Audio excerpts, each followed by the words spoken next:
You give me just 2 minutes. Sorry for the delay. I wasn't expecting to go on live yet, but I guess Hashem put me on. Okay, so give me a minute. We have to set up the Facebook. I'm having a problem because I'm having my two. I'm recording things are not working together. Facebook and YouTube. It's a conflict. Whatever, having something to do with the Wirecast, not the Wirecast, yeah, something to do with the system over here. So I'm going to have to set up the other device, and so it'll take 2 minutes. So bear with me. We're going to start the class in 2 minutes.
Okay, shall we begin in 2 minutes? Let me move this over, get it to a better spot.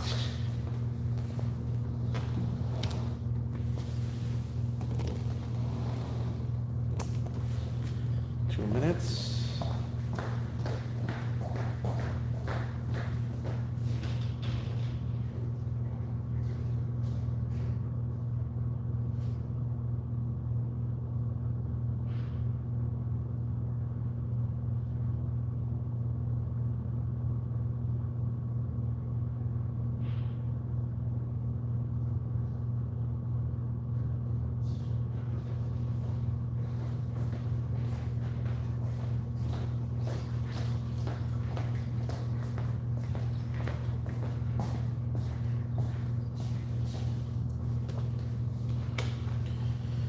Okay.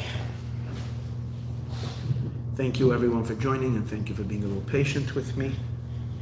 And here we go. We're ready to start today's class. Thursday night share. The first one in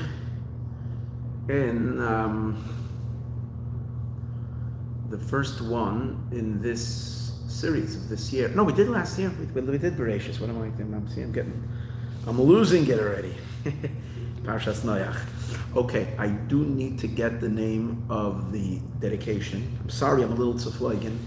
There was this debate tonight that threw me off a little bit. I'm very invested in this election. I believe, I hope, from a spiritual place, but it was very intriguing to me, so I got a little caught up in it. So, and they also had somebody working over here, and I couldn't disturb him, and therefore we had to finish his work so I could start the class. That's the situation. Whatever the reason is, we're starting a few minutes late, actually an hour late. We start 8:30, it's 9:30, but hopefully it's gonna be worth it. Bear with me in one more minute. I have to go to the computer, get the name for tonight's sponsor, for the dedication, and I'll be right back.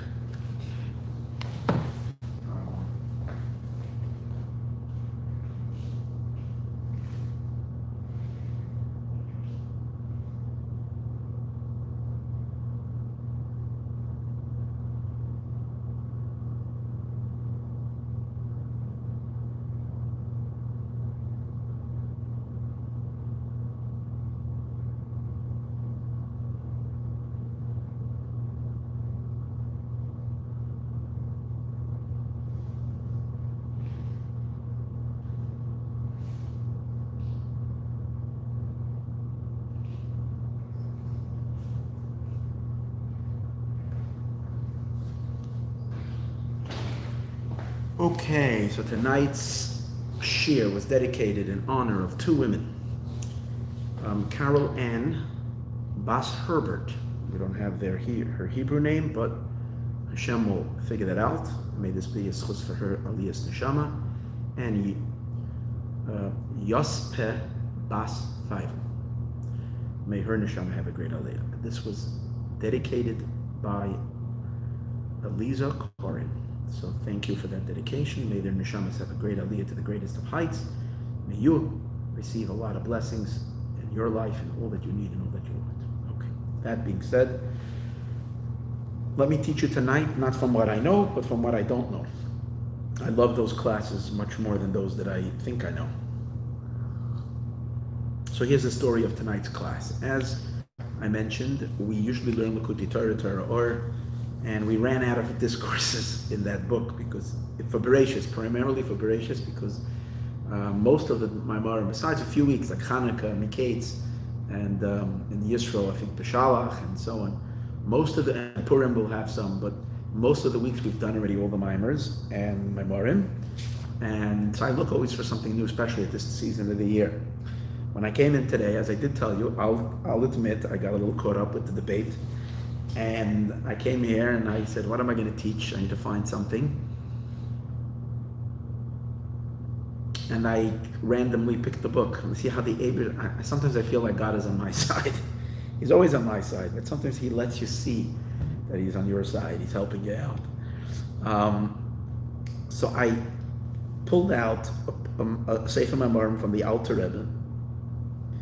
And I opened up, I see a short mimer called, and my energy is in Mashiach, that's my energy. So I see a short mimer called, I opened up not even the mimer, I opened up the this book called Sefer Maayon Tav Kufayim Beis. I opened up the index at the beginning, and I see a mimer, Lamar Hamisrah. Now, Lamar Hamisrah is a verse in Isaiah and Yeshaya talking about Mashiach's kingdom. And obviously that catches my attention. And I said, well, okay, let me take a look at that discourse. I open it up and I see it's a tiny discourse, literally a half a page.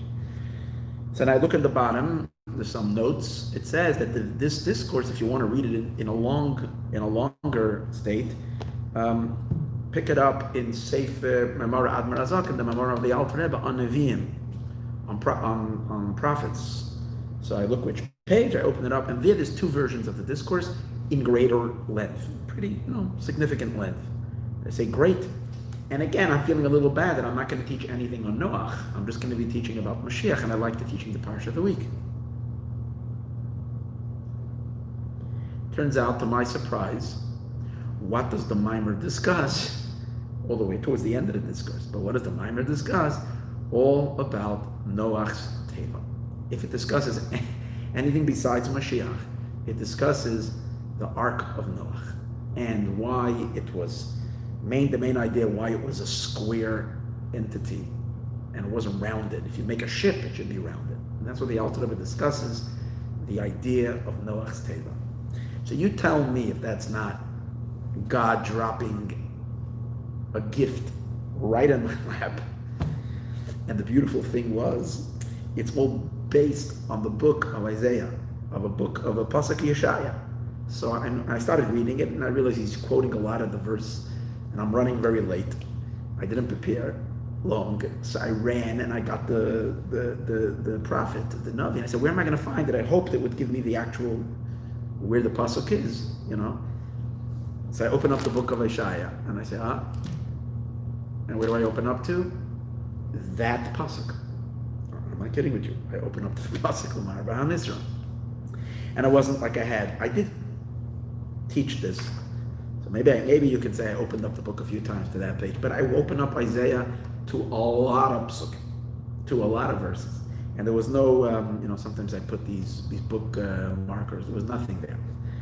So I said, okay, from heaven above, there is consent. This is what we got to teach. So to tell you, as I mentioned earlier, I studied the mimer. I can't say I studied it. I glazed it. I didn't learn it really well. I just glazed it. And both versions of the mimer, because one leaves, and in the end, by reading it, I got a little bit of something. And I hope that's But I feel there's something powerful over here. There's always something powerful in the Alter Rebbe's Maayon, but there's something that's pertinent to now. Now, as I've been speaking all about the kingdom of Mashiach, I mentioned, I believe that Mashiach is fully now ruling the world, meaning God rules the world, but God's manifest ruling and ultimate ruling of the world, as we'll see in the discourse, is through Mashiach. So to read a discourse about the end, what's the discourse discussing? It's discussing the power behind, the godly power from where Mashiach's kingdom is deriving its energy. What's the what's the flow of energy behind this kingdom? Where is he tapping into?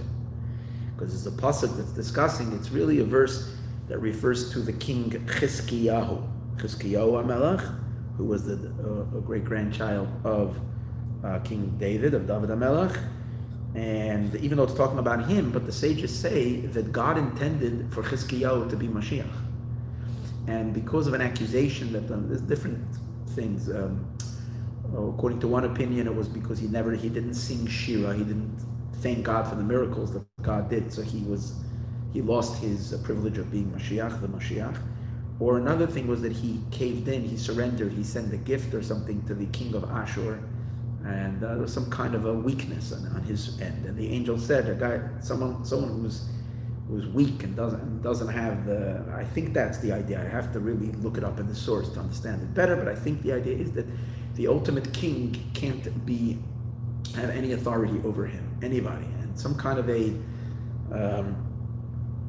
when you say licking up to somebody or, a weakness, that's not Mashiach.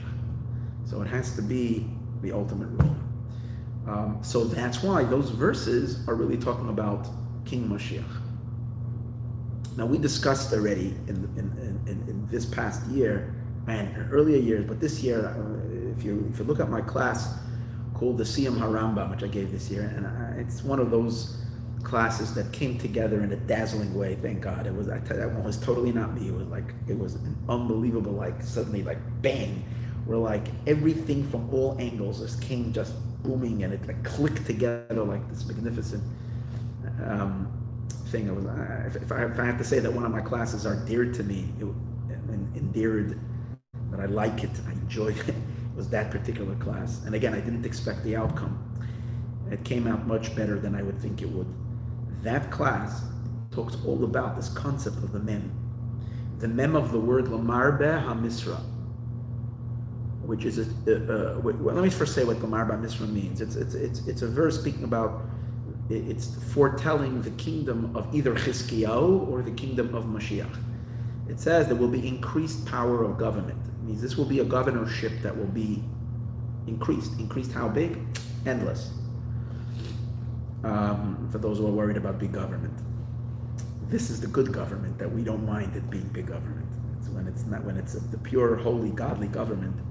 It's a good form of, it's the good government.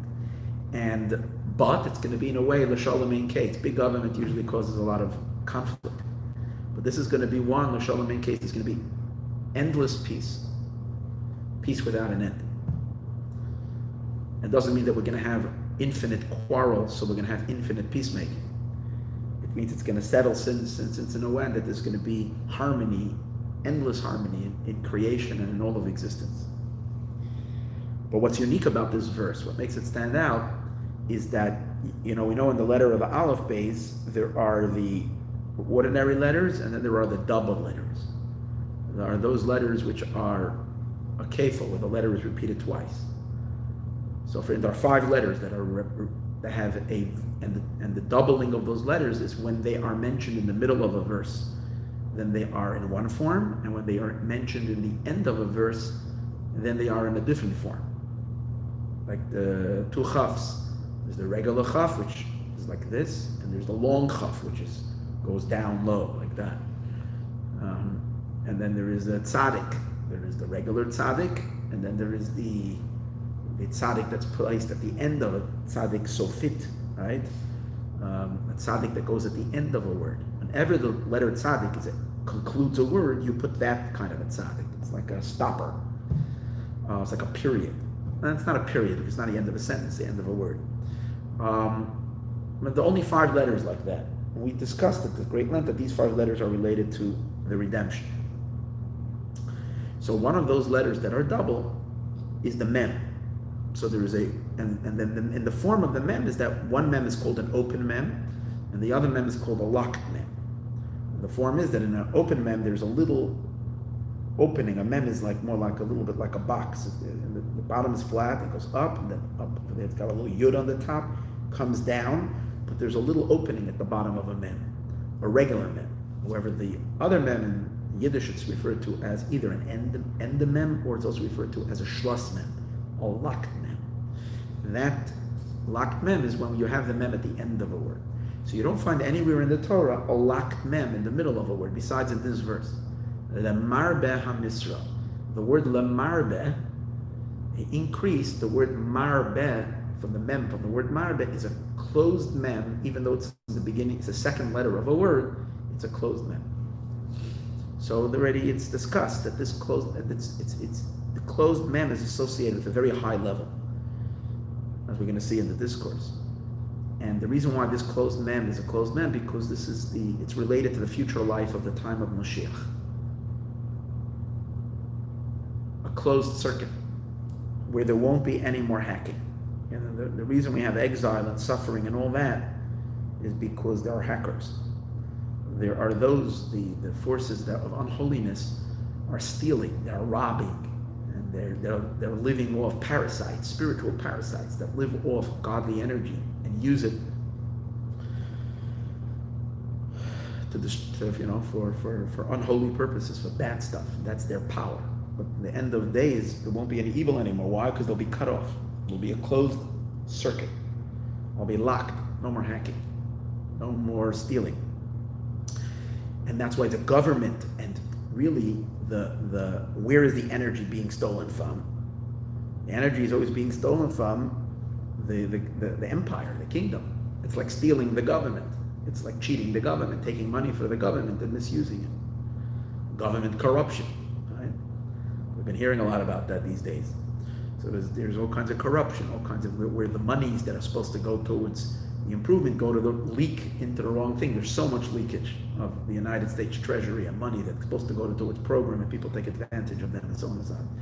That's why people are so upset about big government, because they feel that there's such a misuse of money. If it would be privatized, it might help much more, because there's far more control by individuals as opposed to the government. It's a big monstrosity. In any case, so spiritually it's the same thing. The power of God's governorship, which is called the power of Malchus, which is the big distribution center of life and sustenance and energy and power, it's all coming from Malchus. But the Malchus, the Shechina, gets hacked. And that's the idea of an open man, where the Malchus is hacked, and that's where there is bad stuff, have power, negative things. When Mashiach comes, however, we're going to have a closed mem. That means Malchus will be closed. And we're soon going to see the reason why Mashiach's kingship is not going to be hackable. There's not going to be any corruption in his kingship. And that's the meaning, the increased government, and it has a closed mem because of its tightness. And the reason it will be closed is because the source of energy flowing into Malchus is one of the attributes, the final attribute, is going to be very, very high, a much higher source. What that is going to do is that Malchus itself is going to be lifted up to a much higher level, a place where no one can reach. And that's the idea. It's a secure server. There is no hacking in this Malchus.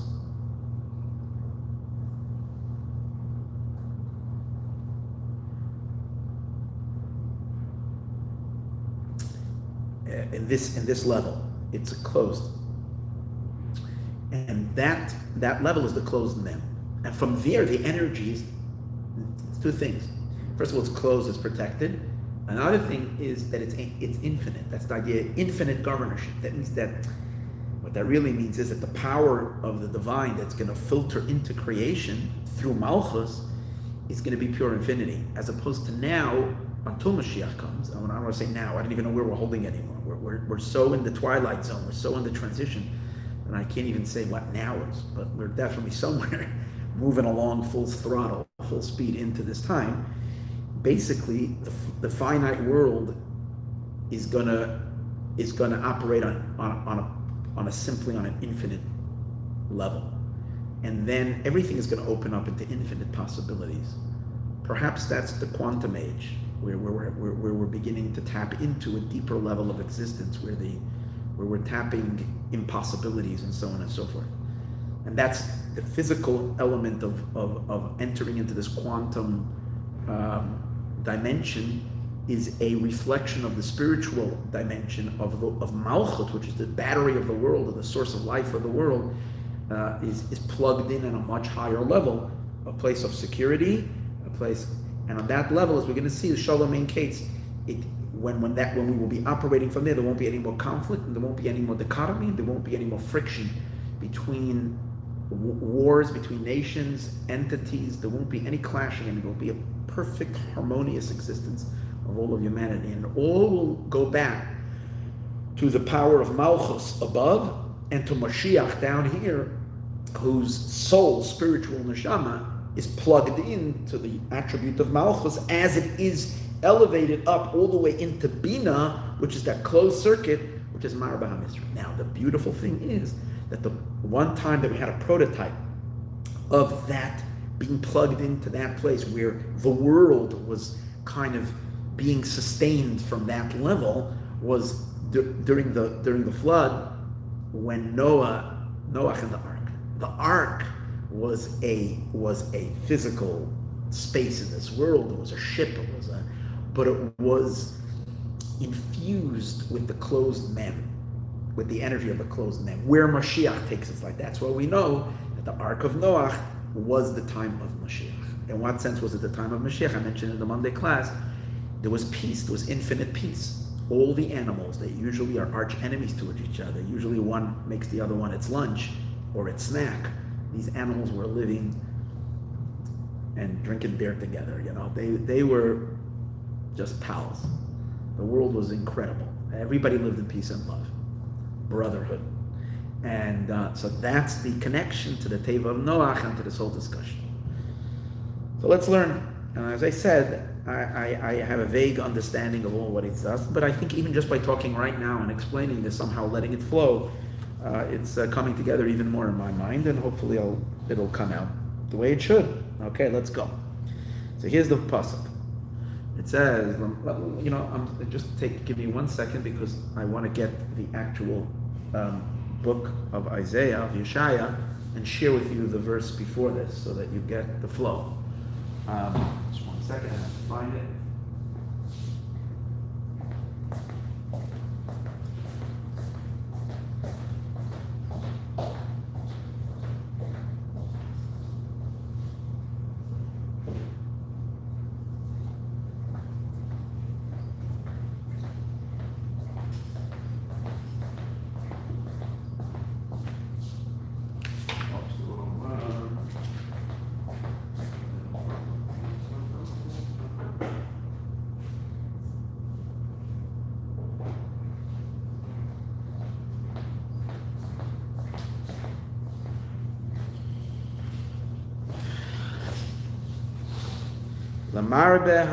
So it says like this.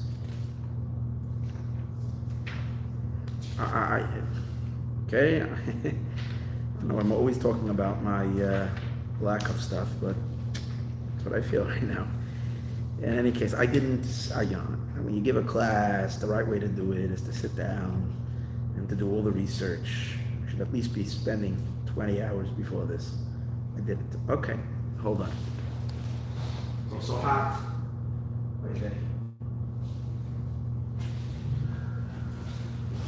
So I don't know the whole context of all of this, but from the little bit that I read, it seems like this. The verse says in Yeshaya Tes Pasuk Hey, this is Isaiah 9, verse number 5. Ki yelad yulad lanu, a child is born to us. Bein nitan lanu, a son was given to us. V'tehi Hamisrah al shechmai, and the rulership is on his shoulder. Vayikra Shmai, and his name was called. He is called Pele Yoetz, the wondrous advisor. Keil Gibor, a powerful God. Now, we'll see what that means, God forbid. Let's understand it's not that. We'll see what this means in a moment, get in a minute. Avi Ad, the Father of eternity, Sar Shalom, the Prince of Peace. The way the Mefarshim, both Rashi and the Mitzudos, explain as follows. The father of this, again, the verse is talking about Chizkiyahu HaMelech. So it's saying like this: even though his father was a wicked king, Chizkiyahu's father's name was Achaz, he was a wicked king, but yet the child that was born to him and a child that was given to us is a very special. He's going to be a big tzaddik. But the Hamisrah al Shechmai, and the governorship is on his shoulder, means not that he is a king and he's a governor, but that God's governorship is on his shoulder, which means he accepts the yoke of God and he's subservient to Hashem. Vayikra Shemai, and his name is called. God gave him a name. Now, who gave him the name? Vayikra, his name was called. By who? So again, they read the next few words don't describe his name, but rather it describes who is the one who named him. The one who named them is the following: Pelayoy. It's the wonderful, the advisor of wonders, meaning whose advice is wondrous. That's referring to God, whose advice is wondrous. The Power Kael Gibor, the mighty God. Avi Ad, Father of eternity, which is God. He's the one who names him. Vayikra Shema, he called his name. What's the name he gave him? Sar Shalom, the minister, the Prince of Peace. That means that Chizkiyahu HaMelech is going to be a Prince of Peace. In his days, there's going to be a lot of peace. And again, if we say this is referring to the ultimate Redeemer, the ultimate Mashiach, that Mashiach is called the Prince of Peace. I just got excited because here it says he calls his name, which could also be referring to Mashiach himself's name, Pele Yoetz, Pele. I'm excited about the Pele because I'm talking all about this year, that this year is Arenu Pilaot. I'll show you wonders, I'll show you the wonder. It means I will show you Mashiach, I will show you the wonder, the Pele. In any case, in continuation to this, it says, because he's the Prince of Peace, Lamar Hamisrah, his governorship will be increased.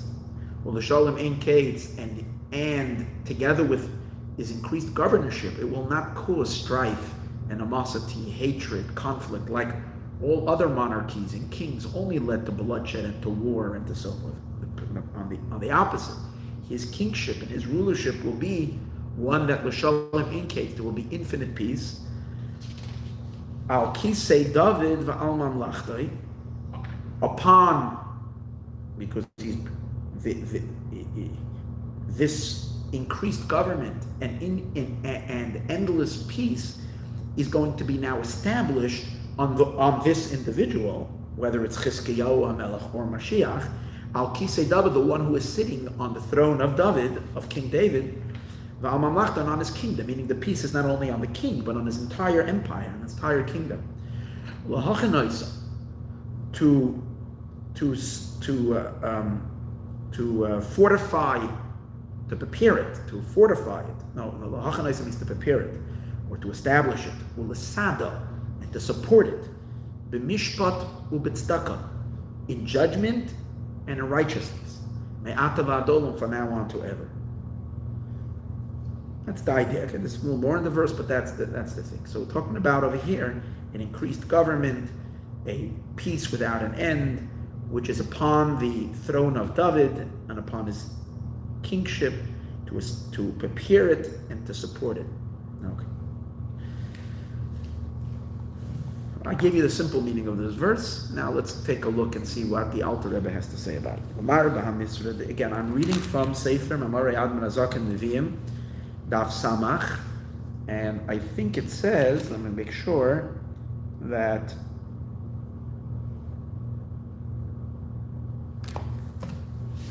I'm actually reading to you the version of, I don't know who the first version is. The second version is the Mittler Rebbe, the one that he wrote. I'm more comfortable with the first one, so we're going to read the first one. I don't know who's the one who wrote it, but let's read. Lamar Hamisrah Shalom Kates Al Kisei David, on the throne of David, Va'al Mamlachtayin, on his kingship. Lahachin, to establish it, to Lasad, and to support it ad olam forever. So what do we have over here in this pasuk? We have mem stuma, we have a closed mem, be'emtza hateva, in the middle of the word. Usually, in the middle of a word, you have an open mem. Over here, we have a closed mem. V'koyi al Mashiach. It's referring to Mashiach. That's because in the days of Mashiach, we will access the closed mem, even though it's unusual, it's only at the end. I guess the closed mem being at the end is indicating that only at the end we will have the closed, it's at the end time. But being that that's already going to be in the days of Mashiach, so it's no more in the end, it's not further away, it's already in the middle, that we can say. Va'atohu b'bchenas makif.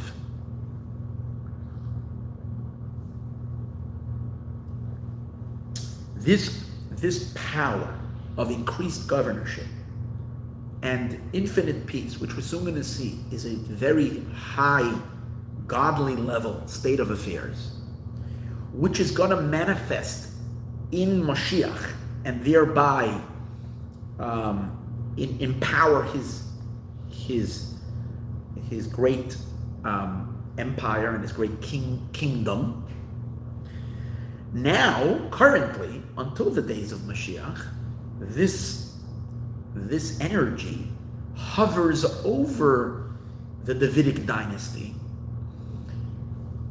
and influences it, but it's not revealed in it. In other words, even in King David and in King Solomon and in, of course, Chizkiyahu HaMelech, and then we know, as we spoke other times, that the kingship of King David never was suspended. It was never destroyed. It continues throughout all of history. One of the meanings of David Melech Yisroel Chai V'Kayam, King David is alive, David the King of Israel is alive, is that it continues through all the ages. It's just that it goes into concealment, similar to the moon. We know that the moon's the mice and the moon's hiding is a symbol for the kingdom of David that it goes in. But when the moon is concealed, or when the moon disappears, it doesn't mean it's obliterated. It's not destroyed. It's not that it actually ceased to exist. It's just that its revelation, its light, is not present. So the kingdom of David is the same thing. So during this whole period of time, and even when it was established and it was strong, this level of kingship, which is this increased governorship and infinite peace, which is, as we said earlier, a very high level, as we see soon from the levels of Bina, was only hovering over it, called Makif. It's an encompassing, it's not internalized. But Mashiach himself, he will internalize this level, and it will be fully manifested in him. That's the idea. That's why it says in the verse, that this Lamar Hamisrah, Shalom Ein Kates, currently now, it's Al Kisei David, it's upon the throne of David, it's on his throne, Va'al Mamlachtayin, on his empire, and on his kingship. Why? Because currently it's also active, but again from a more distant level, to do what? To prepare it, Ulasada, and to support it, B'mishpat u'tzedakah, through judgment and righteousness, which is Torah and mitzvot, which helps develop the ultimate kingdom of David HaMelech, together with, as we said before, this or makif, this encompassing energy from the innermost of Bina, which is this place of the closed mem, as we're soon going to see, the place of increased governorship and infinite peace. When Mashiach will come, it will manifest in Mashiach, and then it will be a kingdom that won't end. It will be me'ata va'ad olam. It will be from now on to ever, now on to eternity. Which also means, as we're going to see soon, that King David himself, that the descendant of David, which is Mashiach, is going to live forever. And as he lives forever, he's going to lift us up also into eternal life. So, V'koy al Mashiach is referring to Mashiach. V'ata, and now, b'bchenas makif, now it's in a state of makif. Like it says, Al Kisei David, on the throne of David, V'al Mamlachtayin, on its kingship. Gam b'chenas achana, it's also doing preparatory work. It's preparing. Reuven calls that to understand all the above. And mashma pasuk kazeh, it's mashma from this pasuk. Shekisei David u'malchusa yu'ad olam. From this pasuk, from this verse, it seems to imply that David HaMelech's throne and his kingdom is going to last forever, for all eternity. We also say when we sanctify the new moon, what do we say? David Melech Yisroel Chai v'Kayim. David, the king of Israel, lives on forever. Chai v'Kayim is alive. That means he never died. King David is alive. But it doesn't make any sense. It's stated explicitly in the scripture, in the psukim, and also in the writings of the sages, that King David only lived for 70 years. And even those 70 years, we know it wasn't his life. David HaMelech is called Bar Nafli, the fallen one.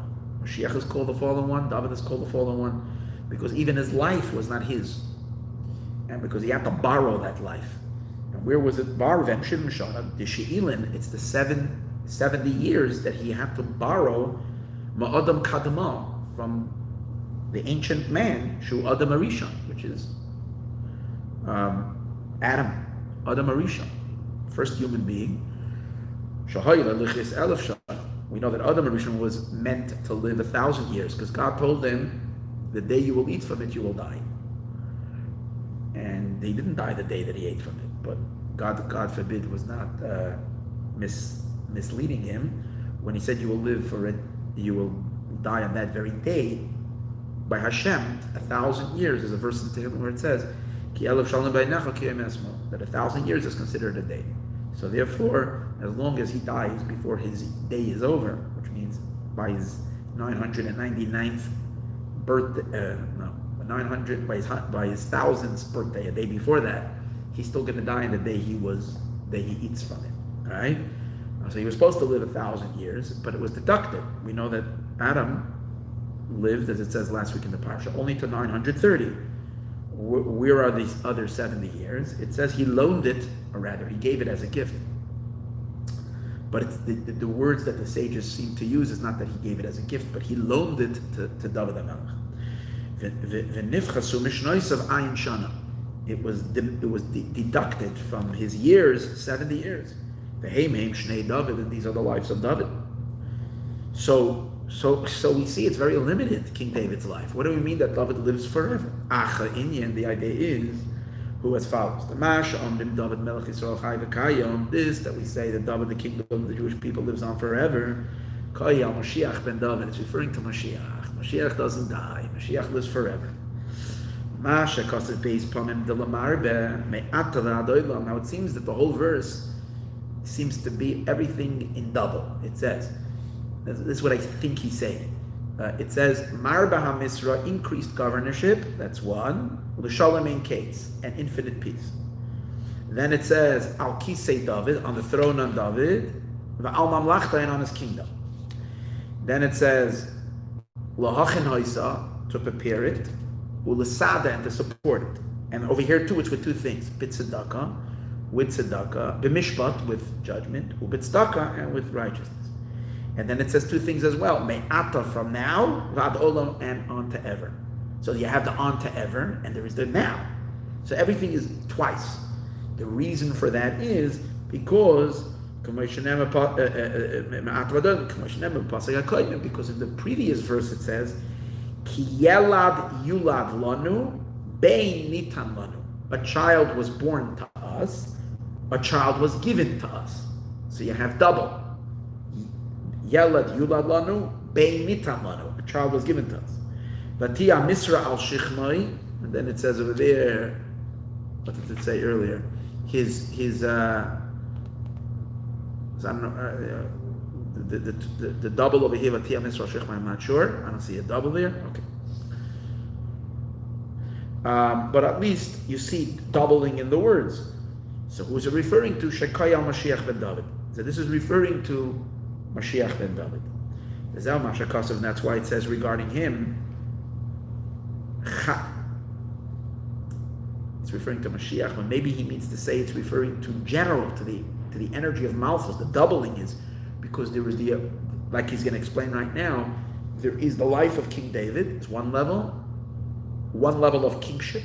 David HaMelech was the first one who actualized, became the full personifier or Merkava, chariot, and vessel to the power of divine kingship. But David HaMelech, that's one phase, and then there's the second phase, which is Mashiach, who takes it to a whole different level. And so that could be what he means, the doubling. A child being born to us, child given to us. Right? Two levels of kingship.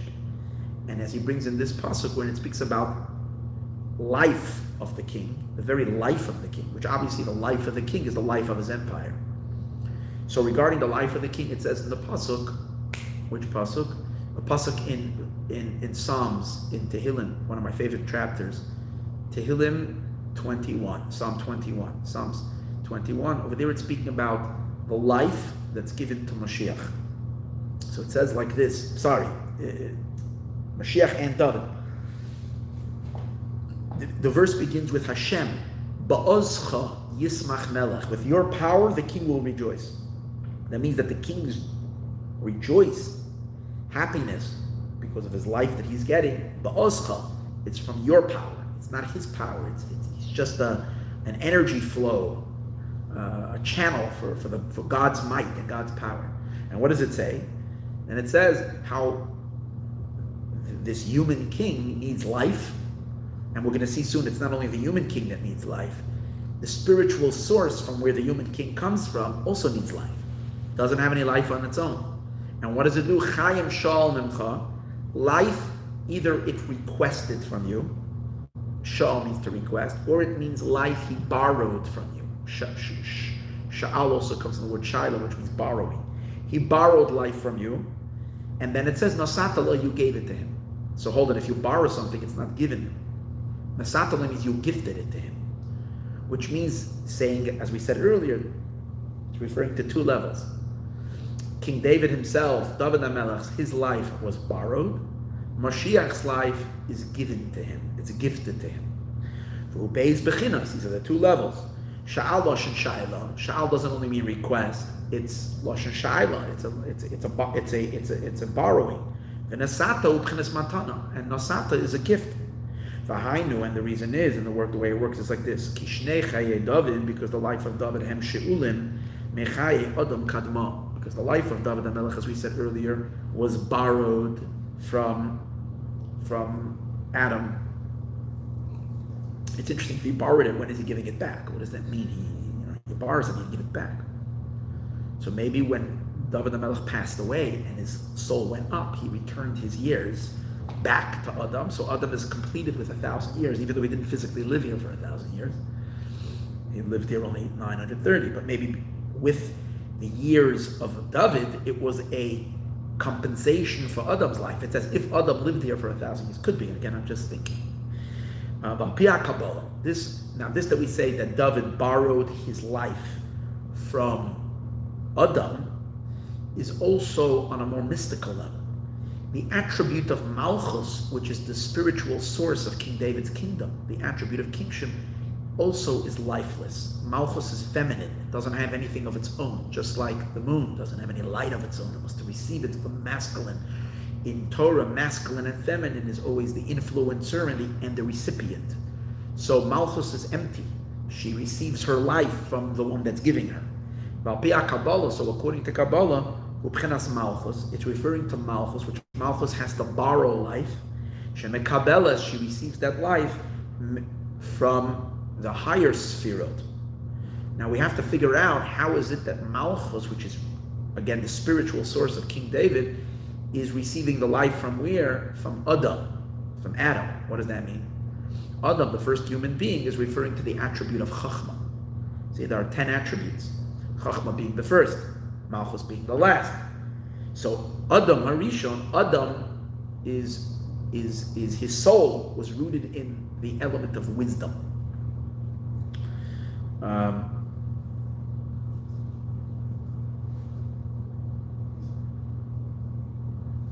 We know that Adam is gematria. The gematria of the word Adam is Mem He, 45.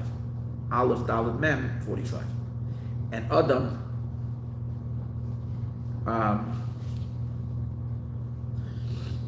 Adam is, it's funny, I'm just laughing because I saw a comment, I get the comments that we get on YouTube. So someone was watching this last class, it's a class I gave a long time ago, just really funny. So someone was watching this last class called The Enemy Kiss. An Enemy's Kiss. It's uploaded now because I want to take certain classes where I spoke about the current events from when I started speaking about it and seeing it all. And this was, I wanted to all be on YouTube so that whatever, I wanted to go into a specific playlist. So we're just uploading old classes. So I just received today a notice that someone made a comment. I read the comment. So I'm talking a lot about Yaakov and Esav and how the two of them are two energies. Yaakov is the energy of 45 and Esav is the energy of 52. And the kiss of Yaakov is that Yaakov fixes Esav. So I was talking a lot about the number 45, and I was connecting it to Donald Trump, who was the 45th president. So this individual, I don't know who he is, wrote the comment that Rabbi Wolf has a fetish with 45, and he goes on a whole thing. Whatever he writes, but I just thought it's interesting. I think a fetish with 45 is not bad because 45 is chachma, and chachma is the power of bittul. To have a fetish with 45 is to have a fetish with bittul. Bittul is the total nullification to God, the total surrender, and that's life. Chachma is life. So it's a good fetish. If you pick any fetish in the world, the fetish with 45, which is the power of Malchus, the power of bittul, is the healthiest fetish. It's the healthiest channel. Anyways, chachma, that's Adam, that's the ultimate human. Human is 45. It's that bittul, total surrender to God. So Adam, which is 45, is referring to Chachma. David. So if you take all the great tzaddikim, for example, we know that they're not just the human beings. Each one of them is an energy, is a life force, is a spiritual conduit for something other of the divine. So Avram is Chesed, Yitzchak is Gevura, and so forth. 7 are Shpizim. We have Yosef is Yesod. Moshe is Netzach, eternity, Aaron is Hod. Each one has a... David is Malchus. And how about the first 3? Chachma, Bina, Das, or Keser. Adam is Chachma. So, when we say that Malchus, that King David received his 70 years from Adam, what it really means is that Malchus receives her energy and her life force from Chachma. Chachma enlivens Malchus. And we know that there's a relationship, father and daughter. Malchus is the daughter, father is father, Chachma is father. Father and daughter are connected. Mother and son are connected. Bina and the 6 emotions, which are son, is connected. And father and daughter are connected. It also says, Hashem b'chachma yasad oretz. Oretz is Malchus, the final level. Hashem b'chachma, with wisdom. So chachma is the source of Malchus. So that's the idea that David takes the 70 years. Why 70? Because Malchus is really a recipient of energy from her husband. Who's her husband? Not her father. Her power, her energy is from her husband. Her husband on the 7 emotions. The 7 midot. Okay, it's hard to really always say 7, because really only 6 midos. And he's going to speak about 6 soon. Because the 7th one is already Malchus. But sometimes we see Malchus separate, and then we say 7 midos. So there's the 7 midos, which are the masculine side, and then there is the 7th one as it stands independently, which is the feminine element. These 7 midos, they pour into Malchus. That's why it's 70 years, because the number is complete. When the number, each midah, when it's in its completion, has all 10 sphirot in it. So it's 7 times 10 is 70. So these are the 70 years. So but it's holding. Then it's coming from her husband. It's coming from the Zeir Anpin. It's coming from... Why are we saying it's coming from Chachma? And the answer is, because even though it's the 7 midot that flow of the Zeir Anpin that go into Malchus and give her life, the source of this 7 midos are the midot when they're still in Chachma. Chachma meaning before they become emotions, when they're still in the intellect, and in the intellect itself, they're still in the very primordial state of the intelligence, of Chachma, the first initial state, Koachma, the bittul state. The midos, when they're there, that's the real source of life that's later going to become translated to the life force of Malchus. That's why it's called the 70 years of Adam. That's the idea he's saying. According to Kabbalah, Malchus, it's the level of Malchus, which is receiving. Now, Malchus, we discussed many times, Malchus is the power of kingship, which is also the power of, we're going to learn about it a lot tonight, power of expression and revelation, and that's why the Zohar says Malchus Peh, Malchus is the mouth. So the mouth, which is speech, receives its, even physically, where does the speech get its vitality and energy? From the chest, from the lungs, from the ear, which the lungs and the heart. That's the seat of the emotions. So even on the physical level, the breath, which goes up to become the oxygen, that becomes the substance of words, that's the idea that the mouth, Malchus, is receiving from the leiv, from the heart, from the 7 midos of the heart. But these 7 midos originate not in the heart, they originate in the chachma, in the mind. And their root, they're the midos that are in chachma. And because there are 7, and these 7, as we said before, have within them all 10, even though we should say 7 times 7, which is 49, but we add, for whatever reason, also the 3 intellectual in it. So we have the 7, and 7 times 10 is 70. And Maayon, these are the 70 years. And that's why King David lived for 70 years. As he's funneling, he was a physical prototype. He's a physical manifestation of the attribute of Malchus above, coming down almost like in a physical form. And being that Malchus above has 70 energies in it, so when it translates into human life down here below, King David lived 70 years. So it's not 70 earthly years, it's 70 godly, divine years. That's what he's living. The Al came, but precisely because of that, because it's starting in Chachma, as high as Chachma is only a tiny little speck. Chachma is only the beginning of Seder Ishtalshalos. It's the tiny little droplet that God uses, so to speak, to begin a finite universe. It's that spark. Chachma is a yud, a little dot. It's only a little dot from what's beyond Chachma, which is the ocean of infinity. So being that Malchus is only plugged into Chachma, but not beyond Chachma, therefore its energy level that it's living off is only 70 years. The 70 means from Chachma come the 70 powers of life as it evolves into Midos and then flows into Malchus. And then flow down here into King David. When Mashiach will come, Mashiach himself, he is also the moon, Malchus. But he's not going to receive his life from Adam.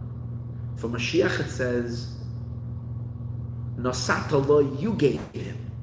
He's also asking for life, but he's not borrowing life. He Nosata lo, who gave? You yourself, not Adam. Adam is referring to an attribute. But Mashiach's soul plugs in, the Malchus in the days of Mashiach is plugging into God himself, to the infinite, to the Ein Sof.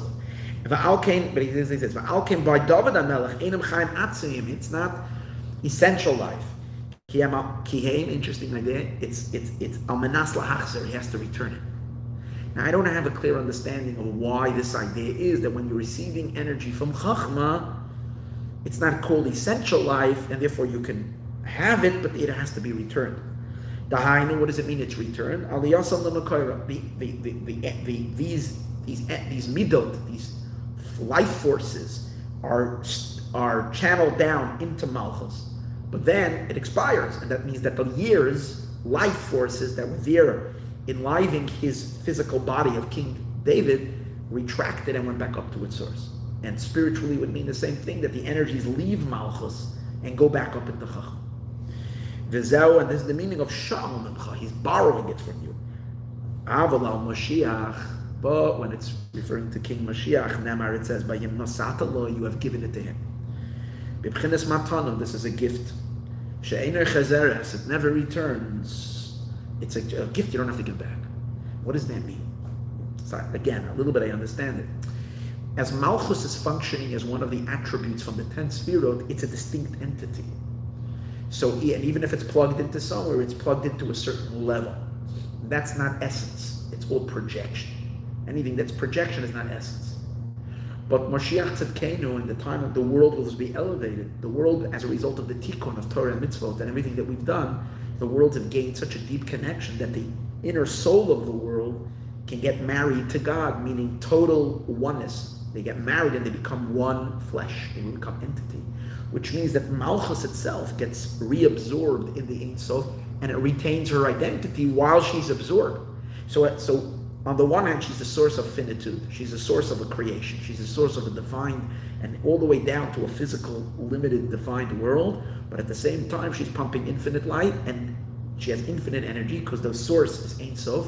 But more than that, because she's one with this level, so her life is of essence, because in essence there's not two things, it's just oneness. It's God and the creation have totally merged. The source of creation have become totally one. So its life is no more like it's receiving it from some other. The relationship is no more what's called mashpia and makabel, influencer and recipient, because the two have become one entity, and she's reconnected or reabsorbed in the essence of essences. And that's why on the number one, it's not limited. And number two, it will never go back because there's no more. It's not a separate entity that it goes, that it gives and takes. That's why it will be eternal life. And again, it's Mashiach himself is the super being that lives on that level, and he channels that he connects all of his constituents and all of his subjects and all of his recipients to that dimension of existence. You've given to him eternal life. Because now Malchus is only receiving from the emotions of the heart. Which, as we said earlier, now the mouth is plugged in, receiving the vitality. And it's spiritually, it's also the same thing. I spoke earlier how the physical substance of words is generated by the breath, the air. So you see that the emotions, but it's also spiritually. A person who's not emotionally, a person who doesn't have any excitement, if there's no emotions kicking, if you're emotionally dead, then you're depressed and you don't talk, silent. Silence is not always an indication of that. Silence can also be an indication of a very high level of bittul. But a lifelessness, when there's no excitement, also leads to silence. When do you talk? It's when you're excited about it. You get loud. You learned something. You studied something. You have a new idea, and it emotionally stimulates you. Then you talk. So you see clearly that the speech is driven by the emotions. Its root is Memidah Shebachachma, from the Midas of Chachma. And when they descend downwards,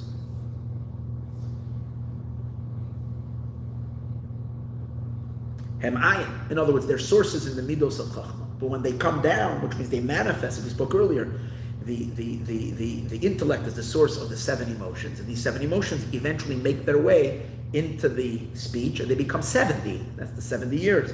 Because 7 times 10, Maayon, that's the 70. And that is the reason why they're called borrowed life.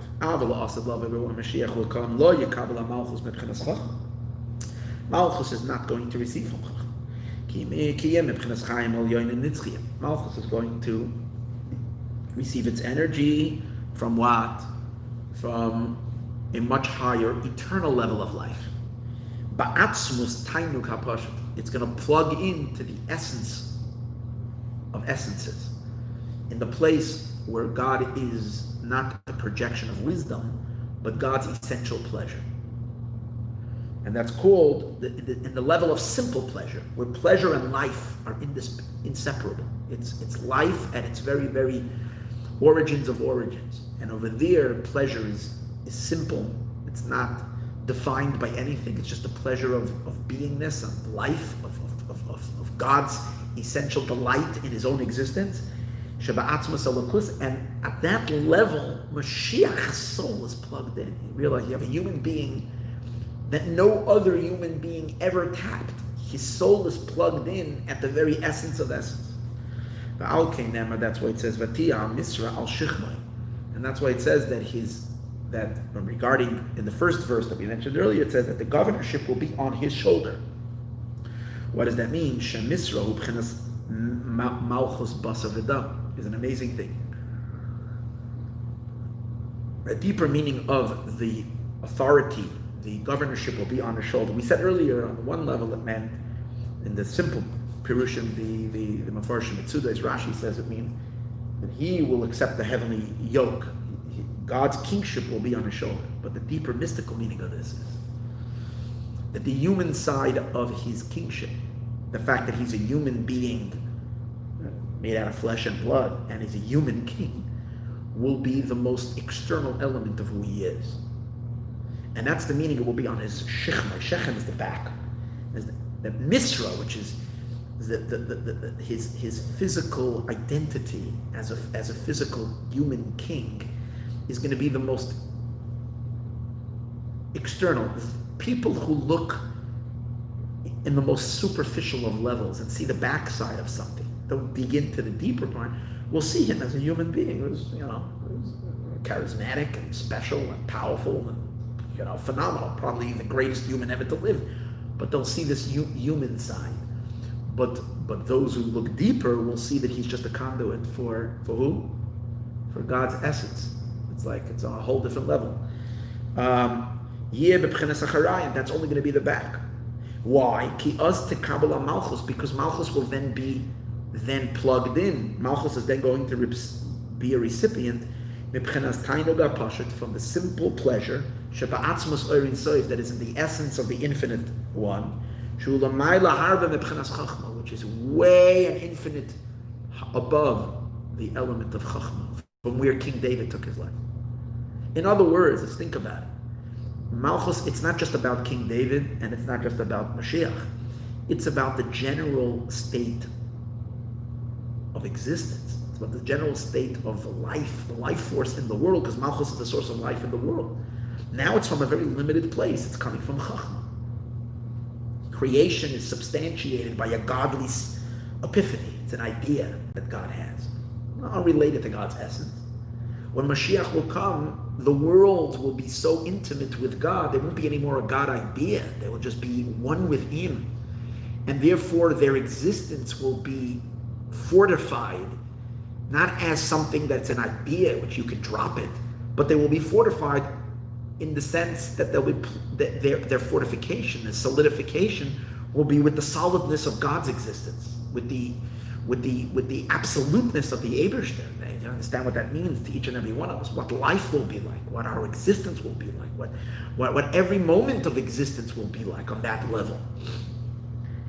And notwithstanding that we're not going to lose our personalities of who we are, but in that itself, it will have the absoluteness, the concreteness of the being of all beings, because of our total integration and unification with the source of sources. Again, through who? Through Mashiach. And this is what it says regarding Mashiach. That God says, Hashem says, I will send him. Later in Isaiah and Yeshaya, it says, Hashem says, I will give him the gift of scent, and he will be gifted b'yiras Hashem, with the fear of God. But so the sages say that the quality of Mashiach is that he's going to have a very good nose. He's going to be able to take a sniff. He says it's not, the verse says over there, the way he's going to judge humanity, the way he's going to make decisions and decide right from wrong, and who is correct and who's bluff, and who's corrupt and who's right. For that, Mashiach is going to be the ultimate judge, as he judges humanity, as he directs humanity, as he is that there's no fooling him, there's no deception. Why? Because he's going to have a good nose. He's not going to judge based on his vision. He's not going to judge based on it. He's going to judge with sniffing it. What does that mean? So I once saw the explanation. It's related to what we're saying over here. Is that he's going to be. It's like when you get to know something, you're looking for evidence from the outside. Whenever we are judging anything around us, we look at the circumstances. We don't know it from its core. We know it from the outside in. That's how we get the information. So it's an experience of like seeing it, hearing it, putting together the pieces, and coming to a conclusion. But then there is the way you know something not from the outside, but you know it from its core, from its essence. Scent is related to the essence, even though you would think that scent is also an external thing. You smell it, but the power of scent is related to the why? Because when a person faints, the way to bring him back is to get him to smell something, one of the ways, which means that smell goes all the way in and reaches a person where all the energies are retracted back into its source, and over there smell takes place. So you see, you're sniffing it, you're taking it all the way into the essence. So when you want to pull the soul back out, you have to give it something that will reach the soul when all of its projections are not projected and getting back to the essence. So when Mashiach will encounter any person or any entity, he will know it at its essential, at its essence. So imagine we go through struggles and people always judge us. But we always know that, so you can say the reason why we don't judge ourselves harshly, is because, we like to cover up. But a lot of times it's not just because we like to cover up and we love ourselves, but also because, no one can know me as I know me. No one really understands my struggle. And no one really knows where I'm really at. And Mashiach will know that because he will know us at our core. He will know us from the inside out, not from the outside in. But it has to do with Mashiach's the soul itself, because he's not a recipient of life. He himself is plugged in. Malchus then is plugged into the innermost of Keter, of the crown, at the inner core. So life then, he himself is at the essence. And therefore he senses the essence of everything. And that's the idea that he's going to smell. And that's why the pleasure of smell is related to the simplicity of pleasure. That is the essence of the Ein Sof. And this is the meaning of also he's not going to judge by the eyes. Eyes is wisdom. The leaders of the Jewish people, the wise men, are called the eyes of the people. Because they're there. So when you say he's judging by the eyes, means he's tapping into the level of wisdom. That's where his life force comes from, and that's where he's operating from. Mashiach is not operating from Chachma, he's operating from essence. He's going to be elevated way above Mebchinas Chachma, infinitely higher than Chachma. And that's why he's going to smell the dun and he's going to judge. And that's called a gift. That's what we said, that when it's coming from Chachma, it's considered borrowing. But on that level, it's a gift. Why? I'm not exactly clear why it's called a gift. But on that level, it's eternal life. Like it says, regarding Mashiach, it says, my servant will become intelligent. The Yadam, and he will be elevated. The Nisa, and the Yadam will be lifted up. The Nisa, and elevated. The Gava, and raised. Ma'od, very much. So the word ma'od, look what he says. So that's showing that only Mashiach will be elevated. It's so exciting that we are, we, people of flesh and blood, us, me and you, all those that are listening to this, we are going to see this man. Because we're holding right there. We're now at the threshold when this man is going to be revealed. We are going to encounter a human being. We're going to see this human being. We're going to know this human being on this level. What should I tell you? It's exciting. Awesomely exciting. So when the word says V'gava, he's high, ma'od, very high. So the word ma'od, if you rearrange the letters, you get the word Adam. So he's lifted up, Adam, to man. But if it's Adam, then why is it not spelled Adam? It's the same letters, but in a different configuration. And the answer is, Adam is referring to, as we said earlier, 45, Aleph, Dalet, Mem, Chachma. So Adam is already a manifestation and development of life as it is in Chachma. A level of wisdom, it's very close to God, but still yet something. As opposed to Ma'od means, when you rearrange the letters, it's Adam, but Adam unlimited. Adam, as he's still in the state of Ma'od, Ma'od means very much, without a limit, infinite. Because again, we're talking about the level of of pure Ein Sof. Ma'od oisius Adam behepach asmen. Ma'od is the letters of Adam, but the words are rearranged. This is the essence of the infinite one. Kiloi Adam. It's the level where God is not a man. V'zeu ma'od. This is ma'od. Shalamayla harbe mebchinas chachma. It is much higher than chachma. Elechein namar, and that's why it says in the past. It says in the we say it in the kedusha. When we say Keser, when we say on Musaf on Shabbos, in the liturgy of the davening of the repetition of Shemona Esrei, when we say Kedusha, when we say, so over there we say the famous song of Hu Elokeinu, which was the Rebbe taught us that song. It says, Hein ga'alti eschem, behold I have redeemed you, achris kirashis, in the end like the beginning. So what does that mean? The end like the beginning? It means the Redeemer, who is Mashiach, is going to be like the first Redeemer, like Moshe. And by Moshe too, it says she pulled him out of the water from a very concealed, hidden place. And Makish Goyal Achron, we compare the Acharis, the later Redeemer, the Goyal Rishon to the first Redeemer. Goyal Rishon Ubchinas Moshe is Moshe. Shu Ubchinas Bittul. Moshe Rabbeinu is total Vanachnu Ma, again 45. He's the state of total Bittul. B'chachme lo Ubchinas Ma, the level of Ma. The Goyal Achron, who Mashiach, which is Mashiach, he's going to be equal to Moshe, but even higher than Achris. The Achris is going to be transcend even the Reshis. Simply the meaning would be Achris Kireshis, that the end is similar to the first. But I guess the similar over here is similar but higher. Because he's not just going to be in a state of bittul, of ma, but he's going to be in a state of complete oneness, even higher than the bittul of chachma. Which is the simple pleasure, which is in the essence of the Oren Sof. The Daila Maven is enough to understand. Now, wasn't it worth it just to learn this mimer, just for this part? We didn't even learn the mimer yet about Noach and the whole.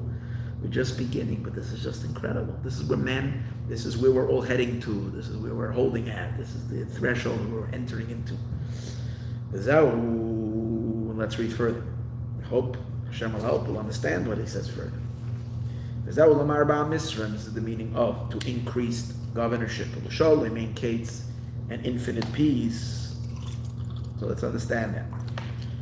Pirish Misra Uloshin Inyan Srada. Misra means, as we said, it means rulership. The hisnasis. Now, rulership always comes along with rising above. The ruler rises above the one that is being ruled, so it has a certain exaltedness.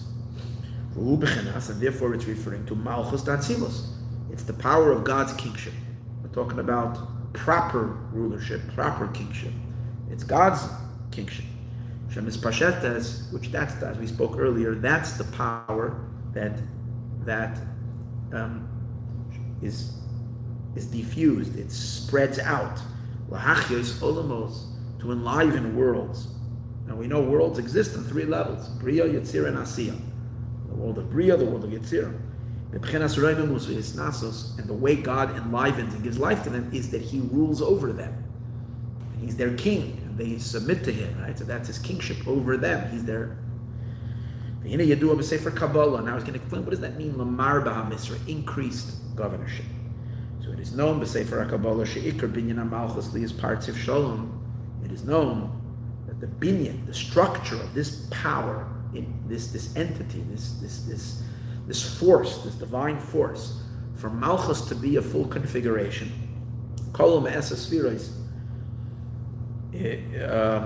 that every configuration is if it includes 10 attributes. That's what it's included. We spoke earlier that we said that every one of the 7 midot is really 10.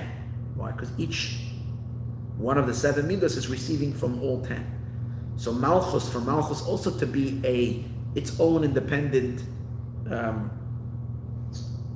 stand on its own, it has to be developed with all 10 powers. So the way that happens, how is Malchus structured? It's the Malchus element of every sphera, of every attribute, which flows into the Malchus. As he explains, what does that mean? From the Malchut of Chesed, from the attribute of kingship in the realm of kindness, that later translates as Chesed, the power of kindness that's in Malchus. Malchus Shebegvura, and the Malchus element of the force of the attribute of Gevura, of might, Nasa B'chinas Gevura Sheba Malchus, that becomes the Gevura in Malchus. V'chein Malchus Sheba Chachma, Nasa B'chinas Chachma Sheba Malchus. And the same is also from Malchus of Chachma, that translates into Chachma of Malchus. U'kamoikem b'chol asviris. And the same is in all the attributes. Okay, Nikra Malchus Asira. Now Malchus therefore is called the 10th. A 10th. What does that mean? Let me explain it. What he's saying is that Malchus, we said earlier, is like the moon, doesn't have anything of its own. So she needs to, like speech. Speech doesn't have any power unless there's something empowering the speech. You're not going to talk unless you have something to say. There has to be some content, some idea or some feeling that you're going to convey, or else speech is just words. They're dead vessels. You have to fill them with content. So Malchus needs a soul. What are you filling it with? You're filling it with the content of the other 10 Sephirot, of the 10 powers that flow into Malchus. So, but the way it works is that which dimension of the energy of each attribute flows into Malchus to create her persona is the Malchut of that attribute. We said before that each attribute has all 10 Sephirot.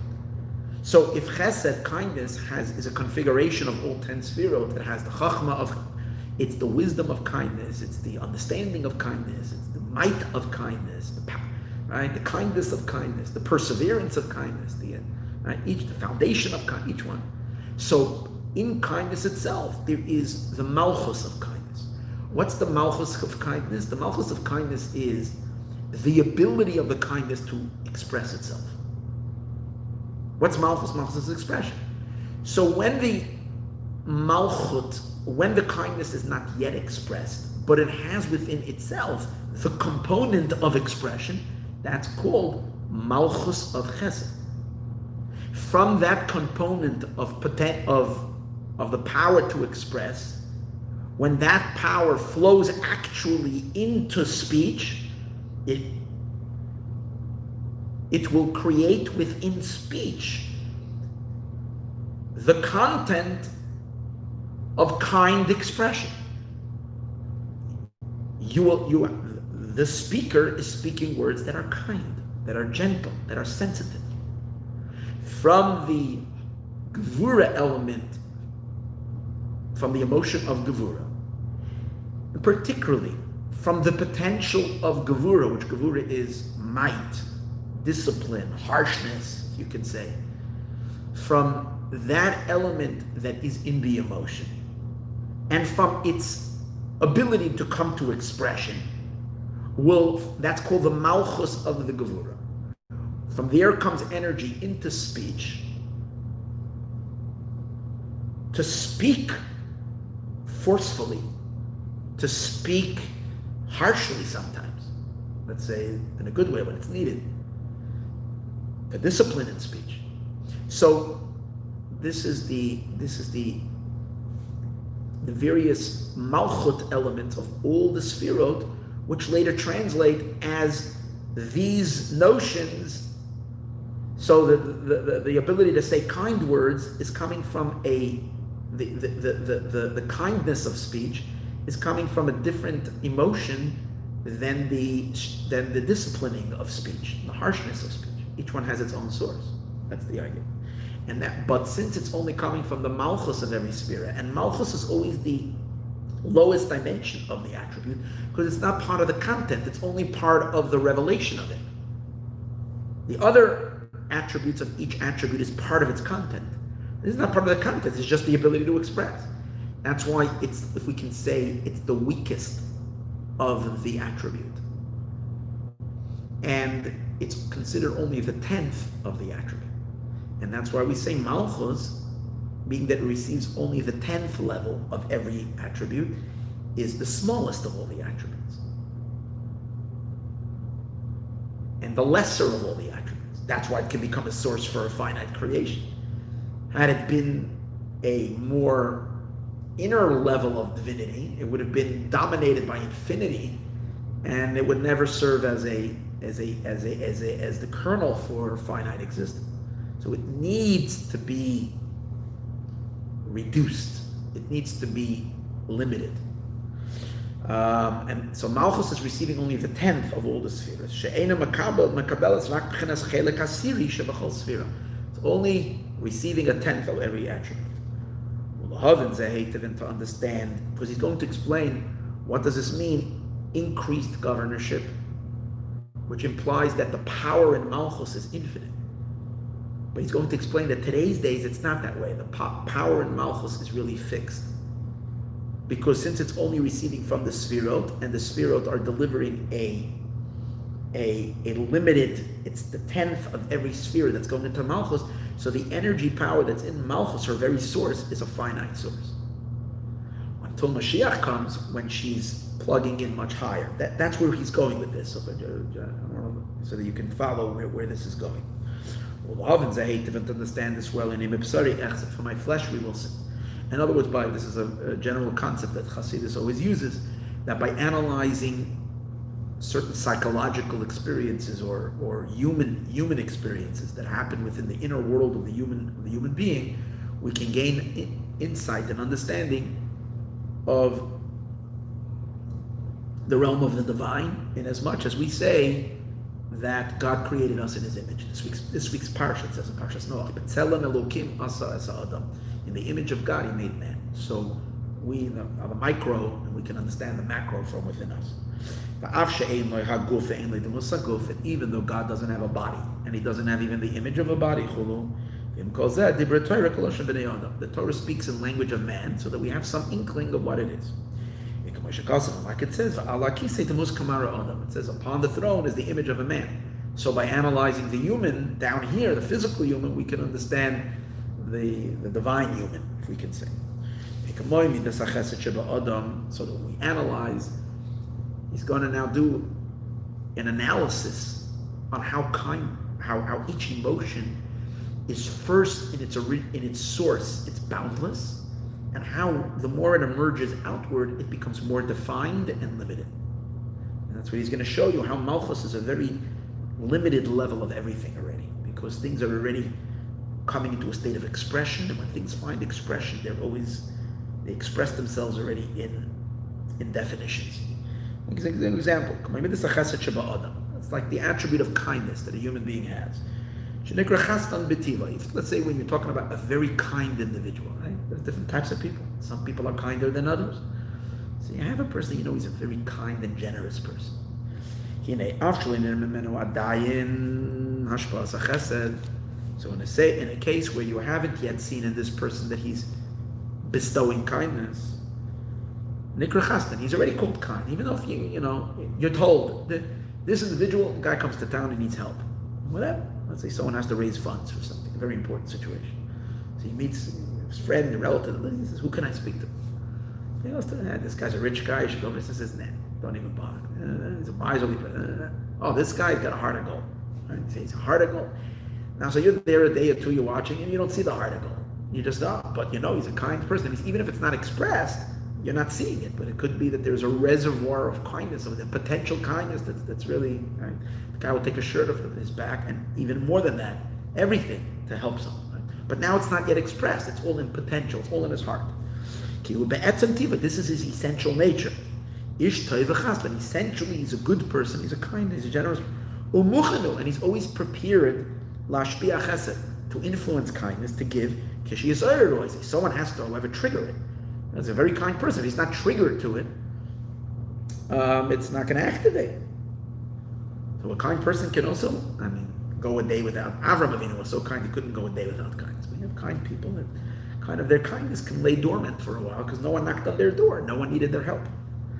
But this is the essence of the simple kindness, which means simple meaning it's just the givingness that he's willing to share, to give, to help, but it doesn't have any form yet because it can come in a million different ways. But this is the kindness as it is rooted, the energy of goodness, the energy of giving, of helping, that is rooted in the essence of the heart. But now is the next thing. That's the essence of the emotion. When the person is not even conscious of it. Because even when we say it's hidden, it's not activated, it means that it's hidden even from the consciousness of this individual. Because when the person is distracted and involved in other things, he or she might not even know their kindness. It's not that they're waking, that every moment they're feeling kind. Like, again, Avram is an exception. His kindness was so intense that it was permeating his consciousness every second. But then there are kind people who their kindness is now in dormant state, non-active state. But the next state is it comes into revelation. It's been stirred. Like he gets a call, he says, you know what, I have this and this person or this and this individual who needs help. You make a connection. Someone calls us, you don't have access to this guy, so you call, your cousin who knows him, he davens in the same shul like this guy, he's his friend or whatever, he says, please help me, I'll call him. So he calls him. He says, this guy, I want you to meet him, give him an appointment, he really needs help. But he didn't tell him what the help is, tell me he needs help. Okay. So then he said, now he's feeling kind. He loves helping a person. He says, for sure, have him come over. So for example, he's talking about a king. When you're stirring a king to be giving to Alidei Bakashus through certain petitions. And the king wants to help. He's feeling kind. He wants to give. But it has not yet been determined. It's not yet recognized how that kindness is going to materialize. For example, sometimes you need kindness, you need help and guidance. So sometimes you have situations where people, they come visit a rich person and they want money, but the guy gives them advice. Everybody's always very available to give advice. No one charges for advice. Some people do charge for it. Those who are in the business of giving advice. So, yeah, but sometimes it's more than anything else. Sometimes the biggest help you can give someone is give them advice. Not money. They don't need money from you. They need your advice. They need your expertise. They need your help in that sense. So, it can be b'seichel. It can be sharing, enlightening in something. To teach you something, to guide you in something. Maybe it's giving you a big fat check. It's helping out with money. Giving actually tzedakah. It's also the quality of the kindness is at this moment not yet determined how intense it's going to be. If it's going to be a lot, it's already stirred. The fact that he gave you the appointment means he's already feeling kind. If he's not feeling kind, he says, leave me alone, I don't want to deal with anybody. The fact that he's opening up his office and he lets you in and he greets you at the door means that the kindness is already active. But at this moment, it can go in so many different directions of how that kindness is going to, the response can be very big. You can access the great big $1 million grant that you wanted, or you'll get a $180 check, which is nice. You don't know how the response is going to be, a lot or little, or he can give you advice and he won't even give you any money and they'll give you just advice. And then again, as you said before, that might be more helpful or whatever, but again, we're dealing in a situation where the kindness is not yet taken on any qualitatively and quantitatively, it hasn't yet been determined. But again, it's already in a state of, it's closer to determination, to fixing it, because it's already in a revealed state, as opposed to it being in a potential state. But even in this case of revelation, since it's still spiritual, meaning it hasn't yet materialized in an action, in something concrete, it's still abstract, and the abstraction of it keeps it free and undefined. So it's similar to the essence of the kindness, which is rooted in the heart. A person who's a kind person, that kindness that's rooted in the potential of them has no shape or form other than being kindness to what that kindness will be. It's like you meet the same person when he was a child, he was sharing his toys. Sometimes you see a very kind child, shares his toys. When he gets older, he's sharing his bicycle. He gets older, he's sharing his car, doing trips. And getting older, he's sharing his bank account. He's sharing his time with people. That sometimes time is the biggest thing. You give your time. You're giving. So, as they're growing older, the kindness is taking whole different forms. This is a predefined or like a potential power to all the goodness that you will do afterwards, which is similar to the essence of the kindness. As we said earlier, is still a very pre-potential state. So even when this chesed, even when this essential power of kindness has moved into activation mode from its dormant state,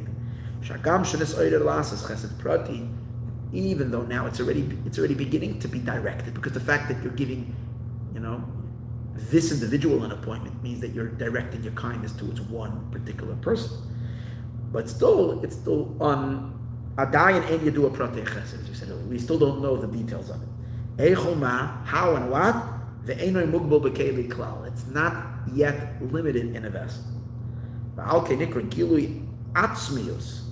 And that's why it's called the revelation of the essence.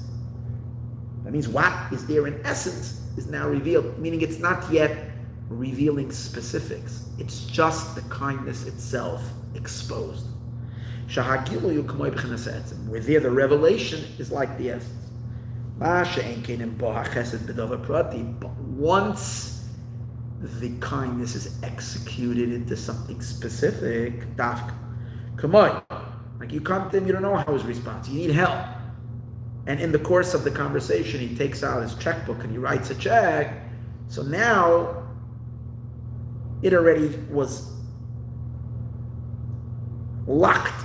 It's now already put into a specific channel, a specific definitive action, and he gives it to you and he says, be well, maybe let me know how things are going in a while. But again, the kindness has now been set. So wait to be nice.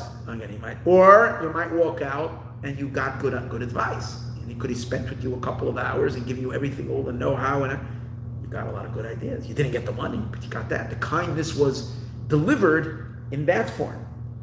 Nikra az gili or bikeli. That's called already the light has been entered into a container, into a vessel. Then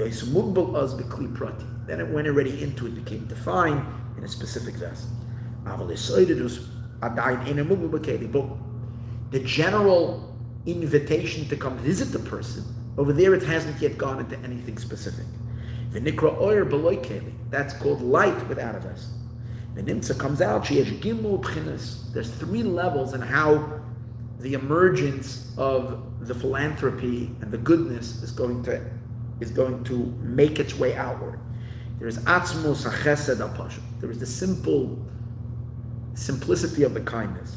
That's stage number 1. The second one is v'hagilo ya'atzmos, is the revelation of this essential goodness, that the person is feeling kind and he wants to do kind. And then v'gili or bekeli amagbilo, and then its final stage is when it gets put into something, it's already packaged in its particular thing. Use mohus prati for it to be in a specified manner. Now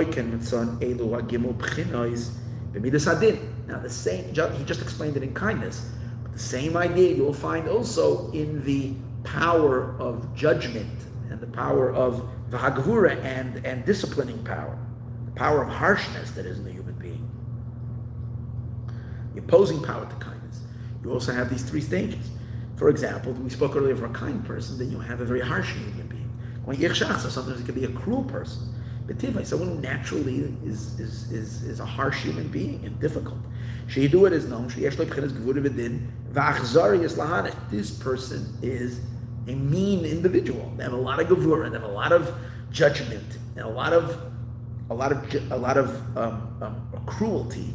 And they're you can look, this person is going to naturally tend to go into the business of punishing people, of hurting people, of whatever. That's their life, because that's their character of their soul. And this person, even if they didn't, it hasn't yet been stimulated within them, this judgment, ugvura. Then then it's in its essence, which means it is potential to emerge in so many different ways that their harshness can actualize itself. And it could be that at this moment they're happen not to be in this angry or rough and tough state. They're just kind of relaxed because no one provoked them. But it's a time bomb, someone's just got to push the wrong button and boom. And when it will be evoked, something will stimulate, something will tick them off. For this anger vidin, now it's now real. Now they're angry. Now their energy of judgment that someone has been provoked. But it's still simple in the sense that how they're going to lash out could be in so many different ways. We still don't know how the judgment is going to find expression. Is he going to deliver a fine? You're coming into the judge. Once again, the judge is really upset because it's something deserves to be upset. Even. Whatever. You don't know if they're going to slap him with a fine, or they're going to send him off to jail. In b'mammon or with money, or you're going to need to get a little bit of a punishment is going to be on the body. And what this is that now you don't know yet, but the fact that the judgment has been stirred it means that the essence has been revealed, the essence of that harshness. And now it's a power of potential. For every type of punishment. Like the essential power of Gevura that's in one's soul. Which is the power, potential power, for any type of punishment that is going to emerge from it. But if the judgment has already defined itself in something specific, to punish him in their body, meaning to give him lashes, Torah, whatever. Sometimes there's lashes. Or the punishment is a fine. That the energy of Gevura, this energy of harshness, has already been delivered into a specific mode, into a vessel. Because now the vessel has now limited it to be something specific. The same idea, you can also trace it into the higher powers of the human, which is the power of intelligence, and intelligence as well. There is a person, a wise person, that's his essential wisdom. It's not even activated. Right now, there's no ideas in his head. It's like right now, there's total silence in there. You just say, if you want to, this person is a brain. This person is a genius. So, yeah. Then it can be stirred. There's its essential potential. Then it's the person is invited and told that that he's being called to deliver let's say they're being invited to a contest for the best innovation. So at this moment they're stirred to do what? To start innovating. It's going to be a contest between the greatest scientists. Each one give some kind of we're offering the Nobel Prize for the best innovation. So they'll all start thinking of what it's going to be, but they haven't yet fine-tuned it into anything specific. But the fact that they're now activating their mind, they're turning it on from the off. So that means the essence being revealed, and it's not yet specific because it can be in all kinds of directions. He's going to explain. And then when they finally come up with something individual, that means the light went into the vessel, and they deliver it in a presentation, in a particular paper that they wrote. Right. Same idea, just like we said before, a kind and an angry person. The person is called that way even before they execute it. Same as with a wise person. The essence of the power of wisdom. It's this potential power, to bring forth any type of idea. And even though at Ka'es, I think it's supposed to be not Ba'es, but Ka'es, even though it's not seen currently, any Ashpaz Chachma, Yekra Chacham is called a Chacham, because they're essentially wise. But when they're going to be actually activated, when he will be activated to actually activate his mind. That means that essential power of wisdom is now being revealed. But even in this case, it's only the revealing of the essence, it's not something specific, because even though right now there is a activation, it's put into active mode, to deliver some kind of an innovation, of an idea. We don't know yet in which area it's going to go. It can be in medicine, it can be in astronomy, it can be in so many different areas. It can be in physics, it can be in Torah, it can be like in all the various different areas. In Mechachmas Tchuna, maybe in engineering, I think Tchuna is that. In Tajboiris, I'm not sure what that is. The Imbelimud, I think maybe geometry, maybe, I'm not sure. The Imbelimud, or mathematics. Mecheshbon is mathematics, I'm not sure what Tajboiris is. The Imbelimud, or it's going to be in Torah study, I think it means. The Imbemil Alma, or it's going to be just in other scientific elements, worldly things. The Gam Ein Yediyah is also not known. Eich Yischakim.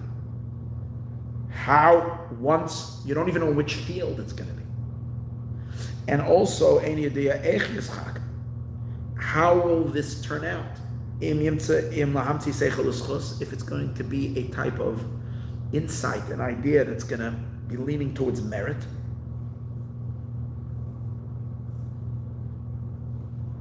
or towards guilt. Sometimes there is, again, within the world of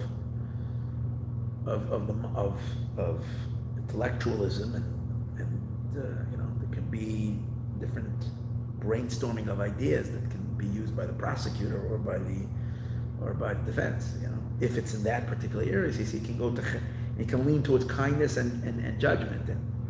It's this potential power. She'll call us chachmas of any type of wisdom, which is similar to, as we said earlier, it's a reflection of the essence of the soul when it's still in a state of dormancy.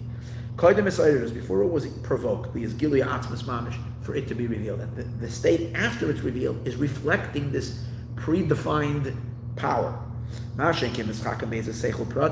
you take it already to stage number 3, which means you're actually innovating something specific, like in engineering, then the power of Chachma comes down into a revelation in a vessel. Again, the Keli defines at least. So again, he gave the example of Chesed and Gevura and Chachma. Now we'll understand this idea that the Chachma is active versus the Chachma not being active will be understood from the opposite. It means that you can have sometimes a very bright person, but it never makes it to stage number 2. It never is activated. Not never. It could be in a state of dormancy. And it's sometimes because there is a situation that's not allowing it. For example, somebody is being perturbed. You can have a brilliant human being, but there's something going on in their life that's really, really disturbing them. They're nervous, they're scared, they're antsy, there's some emotional trauma taking place, whatever it is, and it's clouding their mind. So even if they're brilliant, their mind is just not available for them to, it's like a why. So even though the potential is there, but since there is this in their consciousness, they're so disturbed, there is no space for this silence that is needed for it to happen.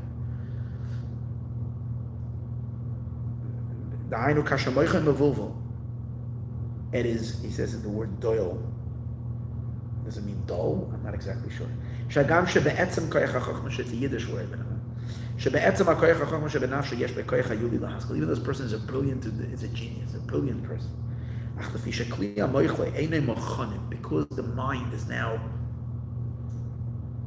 not available, because of the confusion that's going on. They're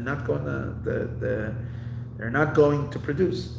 It's because the Malchus of the Chachma is now not capable. Why? Because there's some defect in the brain, in the physical brain that's causing. It's similar to when the guy's drunk. If he's drunk and it's because of that, it's the intoxication is ruining the brain. So then even if he's a brilliant person, it's It's the drunkenness, the physical brain is not operating for it to be a vessel, for it to manifest. But if they're prepared, the brain and the mind, that means physically, the brain is simply clean. There's no what do you call it, interference because of a physical defect, as we said before, like intoxication or they're not stoned, drugs or who knows what. They have a clean, that means the physical brain, which allows for their mind, the state of mind, to become pure, clean. Then there can be a turning on of the mind. And then you can come about individual hischachmos, different ideas. So what do we see from here? That stage number 2, which is this awakening, is the mediator between the essence of the power, which is silent and dormant, and then the stage number 3 is what? When it reveals itself as something specific. In the middle, there is a state when the power of Chachma is turned on, but it hasn't yet, which, as we said before, it's a clear mind, there's a thing, and you can feel that the brain is working, but it hasn't yet specified itself. So therefore, this is considered a middle stage. The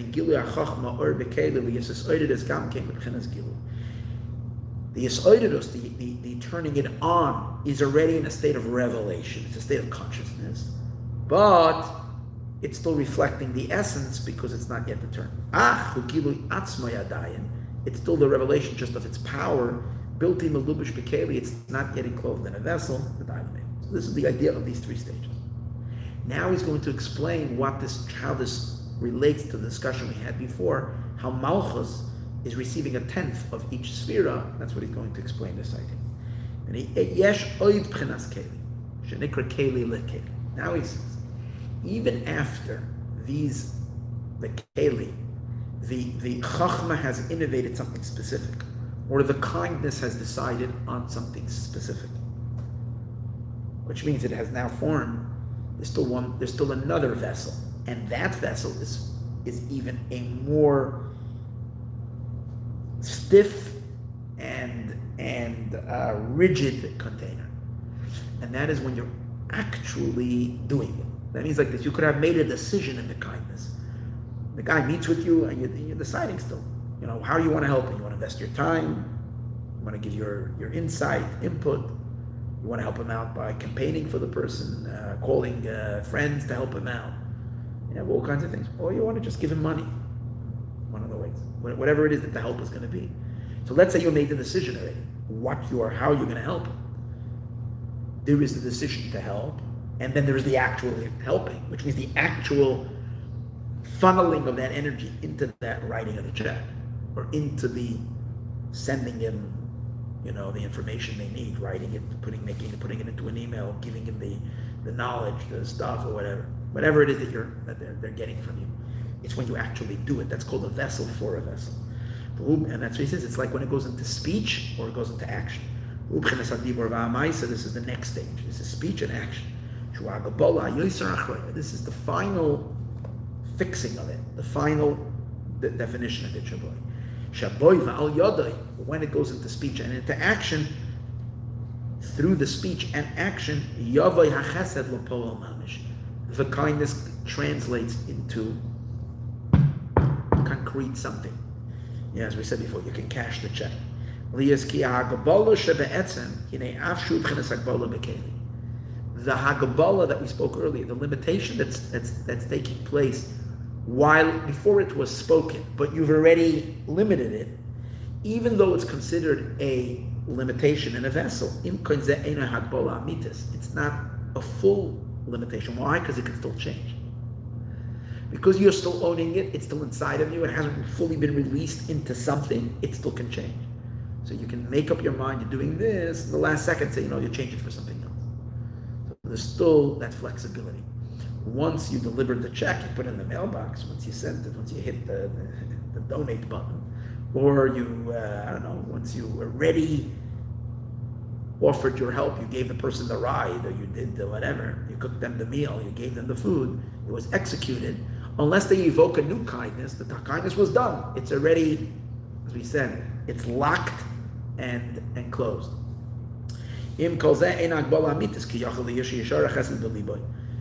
No, it's possible, he says, that the chesed, since you didn't yet deliver it, it's still possible for the chesed to remain in your heart. Maybe it won't come into. First of all, sometimes people make decisions to do something and then they don't translate it into the next stage. So it can die still, meaning the energy can die, never enter into the destined vessel. Number one, it could stop over there and not go further. So the energy has not really entered into the vessel yet. Number two, it's still flexible, it can change. From kindness to kindness.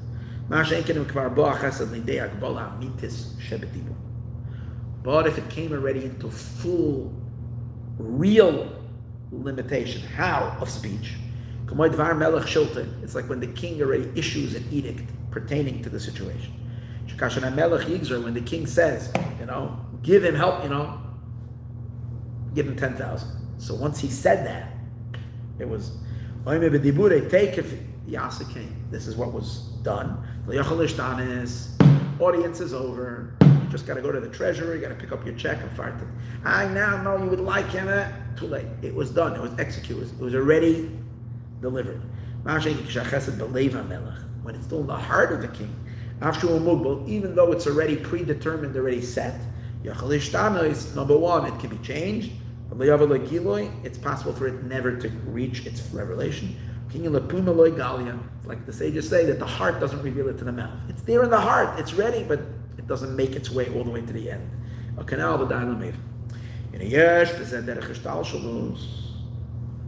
There is, and in this itself, there is a whole progressive order. We know that the root of the emotions of the heart are really beginning, as we spoke earlier about the 70 years, we say that the emotions, but the emotions are really rooted in the intellect and chachma.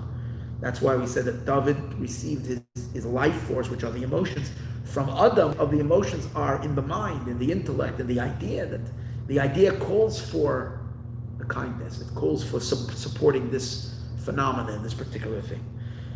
So there is the midos of the seichel, the dafka ayedei hakelim shel seichel, and it's only through the limitations of the mind, the containers of the intellect, meaning when that idea is still very vague and not yet solidified in the mind, it doesn't create specified emotions, and it will not lead to anything. People that don't have the ability to contain things, they're full of energy, they're all over the place. And very unproductive people, even though they're brilliant, even though there's so much, but it just doesn't take form, because you need to have these containers in the mind which are able to stop it, to limit, to freeze something. Here you go, and then it can create an appropriate emotion, which then later translates into the decision, into the active state. So first of all, in the mind itself, there is, let's say we spoke about getting help from someone. So first in the mind here is deciding, and then it makes a decision. Number one, if it wants to help or not want to help. Even if it does want to help, how much it wants to help. And then in what manner it's going to help. It's still it's not an emotion yet. It's still a conviction of the mind. Then it starts becoming a feeling of the heart. And there too it goes through these stages. And finally till it makes its way down into the thing. Then it comes into the heart. For it to be revealed with something specific. From there it will later translate the B'chinas HaDibur into speech till it comes into action. But if it's not yet limited in their mind, it doesn't even, when I can't define it in my mind, it won't create a passion, a particular emotion for it. The awakening of the heart is derived from the awakening that's in the mind, the dilemma. So all of this is from the human experience, and now he's going to apply this to the spheros, to the attributes of him. And all of this will be, the metaphor for all of this will be understood for those who understand above. V'yos it is known, shebedvar Hashem shamayim nasu. And in the words of God, the heavens were made. V'hei neim asarim amaris, and these are the 10 utterances, shebedibra elyon, in the supernal speech. Hamachaya gimel olam is biyad, and alive, it's the 3 worlds. Again, so it is known that the action of creating the world comes through the Malchus, through God's speech. So that's like the execution. God speaks, right? And through his 10 utterances, he creates all of creation, including all the spiritual worlds. For example, when God said last week in the Torah portion, let there be light. When, before God spoke this, let there be light. Light is a reflection of kindness. So first this was in the emotion of Hashem's kindness. And in the kindness of God, with the light, when it was still in the kindness, it has these 3 levels. It was when it was already decided it would be light. Then it was specific. Then before that it was just an emotion of giving to the world, but an excitement. And before that it was a pre-potential. It's just that God is kind, but it wasn't active. The essence of the kindness in the supernal heart. And then that's in its essence, and it's what we called earlier, like in its essential state, but in a non-conscious or pre-conscious state, more like the dormant state. Then there's the gilui atzmus, then there is the revelation of that essence. And then finally, the gilui or bekeli, then it's taking on the form that it's going to be light. That Hashem is going to give light. The kindness is going to, because kindness can also express itself in water. Water is kind, and light is kind. It's going into light. Let it be light. What comes down into the emotions of the heart, and we shut the dibur, and then it wasn't enough, because just because God felt that He wanted light, didn't make it yet. You need to say, "Let there be light." The word of God is what rules. Liyos, the words of the king, is what rules. He says, to bring the light down in the literal sense. The 3 worlds, Bria, Tzir, and Asiyah. And again, light itself translates different in the spiritual world as it does down here. Until it comes down, as we said, into the physical, corporal world. Where it enters into the elements of physicality. And that's why the Mukubalim say, the Kabbalists say, that the root of the binyan of what's Malchus? Malchus is the speech.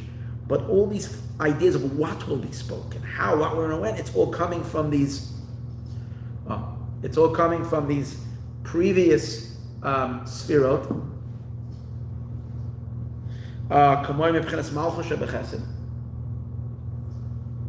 Like from the Malchus of Chesed, it's the awakening of kindness, which is the revelation of the essence. Because what's the Malchus? Remember we said earlier, from the Malchus of every sphere comes the Chesed element of Malchus. As we said earlier, we're getting it now. When God is feeling kind or speaking kind words, it's because He felt kind. But that kindness is an essential essence in God's essential attribute of kindness that's infinite and undefined and non-expressed. So there is the essence of the kindness, and there is the awakening of that kindness. The awakening of kindness, that He's feeling kind, and it's emerging into a state of being active, activating the kindness, being. That's the Malchus. That means, because Malchus is always the revelation of it, it's being expressed. But that's the Malchus Shebechesed. It's the expression of the potential of the essential kindness, as it is an essential emotion. But now it's expressed. But it's expressed yet not what? It's not yet in Malchus, because it's not yet kind words. It's still very vague. It's still undefined. Then once it goes into speech, it's moving into, it becomes Chesed Sheba Malchus. It's being spoken. The words are going into something specific and detailed. Who inyan akeli amadbila, that's the vessel. Ukanal beini kliak bola habeis shebedibur amaisa. When it becomes Chesed Sheba Malchus, it's already the vessel that's really defining it. Ukamoiken Malchus Sheba Chachma nasa b'chinas Chachma Sheba Malchus. The same is also the revelation of Chachma. The Malchus, the revelation of Chachma, later translates into the Chachma of Malchus with Eilam. There's enough for those who understand. The Bekoza, you have an Indian with all of this will understand The idea of Lamar Hamisrah, the increased governorship, L'Shalom Ein Kates, an infinite peace. What does that mean? She'inyan Hamisrah L'Bchinas HaReuven was V'his Nasus L'Bchinas Malchus. The idea of Misra is God's rulership. That means Hashem's power of dominion over creation, which is actively creating the world by Him being the ruler over it. The B'chinas Malchus lahachis, to enliven Gimel Olam, is the three worlds, Bria, Tzir, and Asiyah, Maayon, Liyesh, to create them all from non-beingness to existence. Let's skip this parenthesis for a moment, not to lose the thought. Which this power of Malchus, which is the power, is divided into so many different things because God is creating all the different planets and all the different features, and in each one of them He's ruling over in a specific way, in its own way. He's creating it differently. He's making it differently, and so once there is, and therefore there's Marba Misra, so many different types of life, and therefore case, there is also infinite peace. What does that mean? Shalom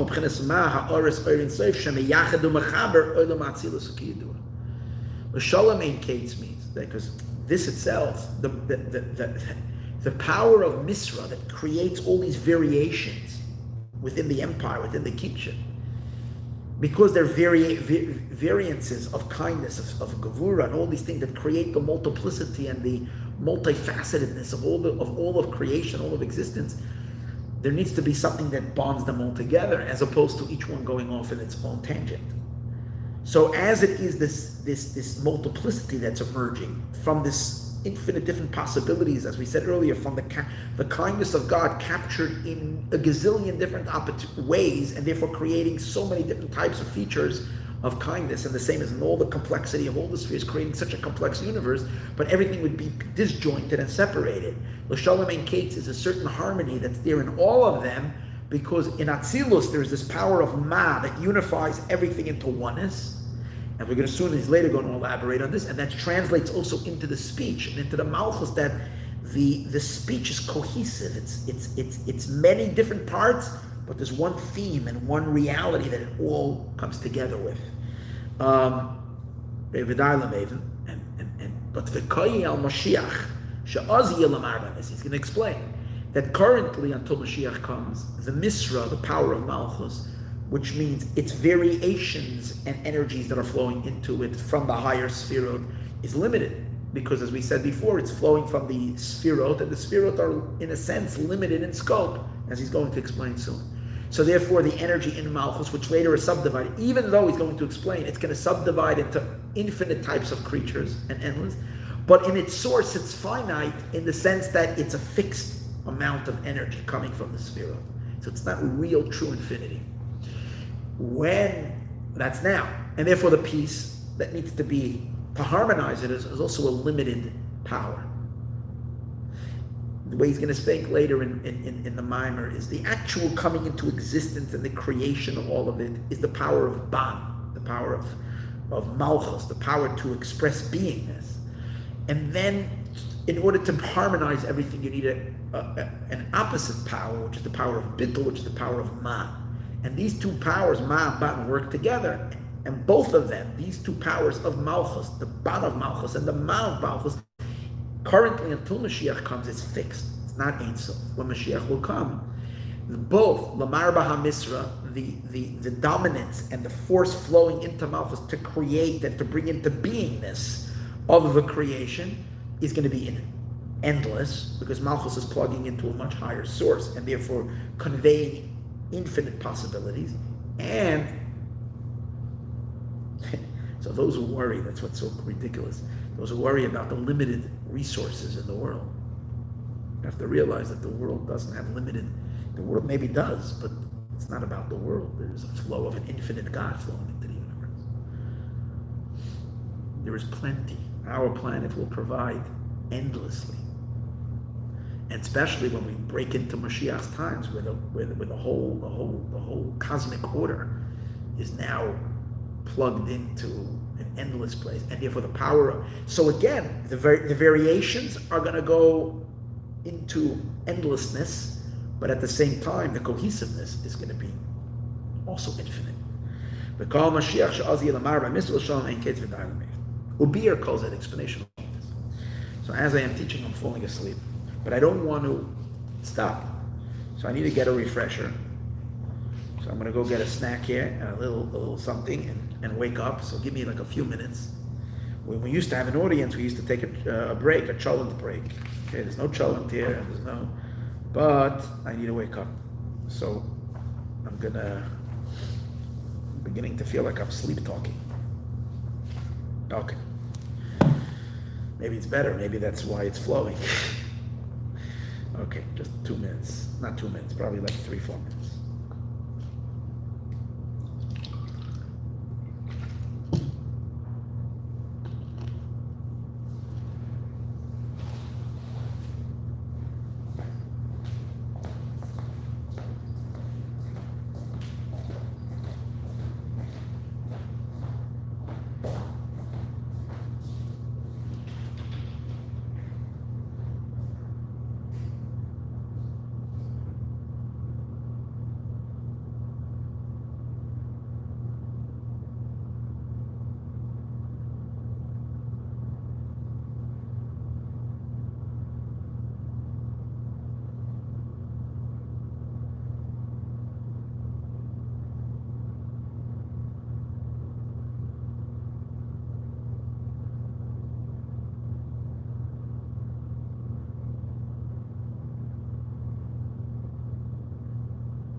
Okay.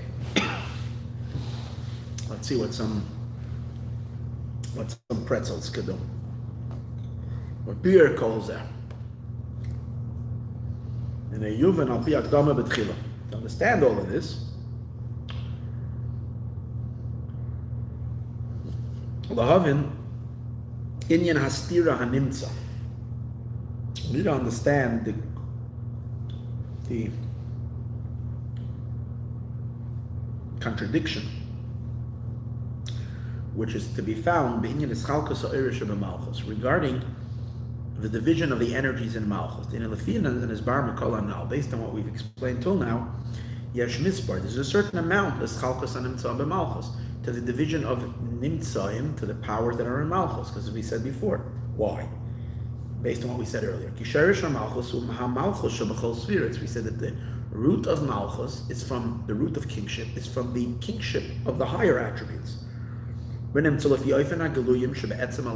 So according to the way things against the expressions of speech are only going to be an equivalent to the emotion that's driving them.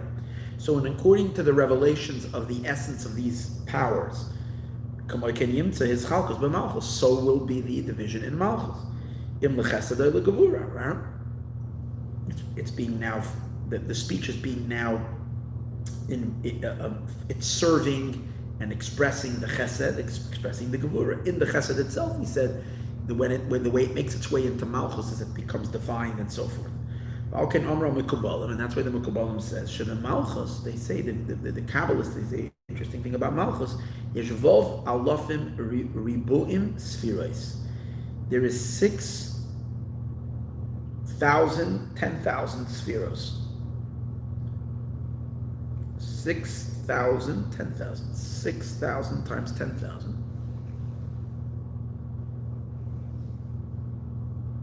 6,000 times 10,000. How much is 6,000 times 10,000? 600,000. If you have 10,000 and you do that 6,000 times, maybe. I don't know. I'm using my phone to record, so I can't do the math now. But in any case, 60,000 or 600,000 spheros, that's what it says. So Malchus is Ki Malchus Mekabel Midah Shebalev, and explains why. Because Malchus receives from the emotions. We said earlier, we trace it all the way back to the midot that are in Chachma. Well, midos hem shisha, and how many midos are there? Again, this time, remember earlier we said 70 because we counted Malchus as well. But if you're counting just the midot itself, it's only 6. So there are 6 midos, v'shisha pa'amim yud, and then 6 times 10, just like we did with 7. We made 7 times 10 to get 70. We make 6 times 10 to get 60. But, so it's 60. But so each sphere of those is times 10, because it's complicated. It's a configuration. It has all. But, not complicated, it's complex, right? And then each particle, or each part of it, also contains all 10. So you can break it down and find the 10 and the 10. And so you go a few times. You go yud liyud and 10 to 10. So from 60 times 10 already becomes 600. And then the 600 times 10, which is 6,000. And the 6,000 times 10, which is 60,000. And 60,000 times 10, which is 600,000. So it goes. Till it becomes 6,000 times 10,000 spheres.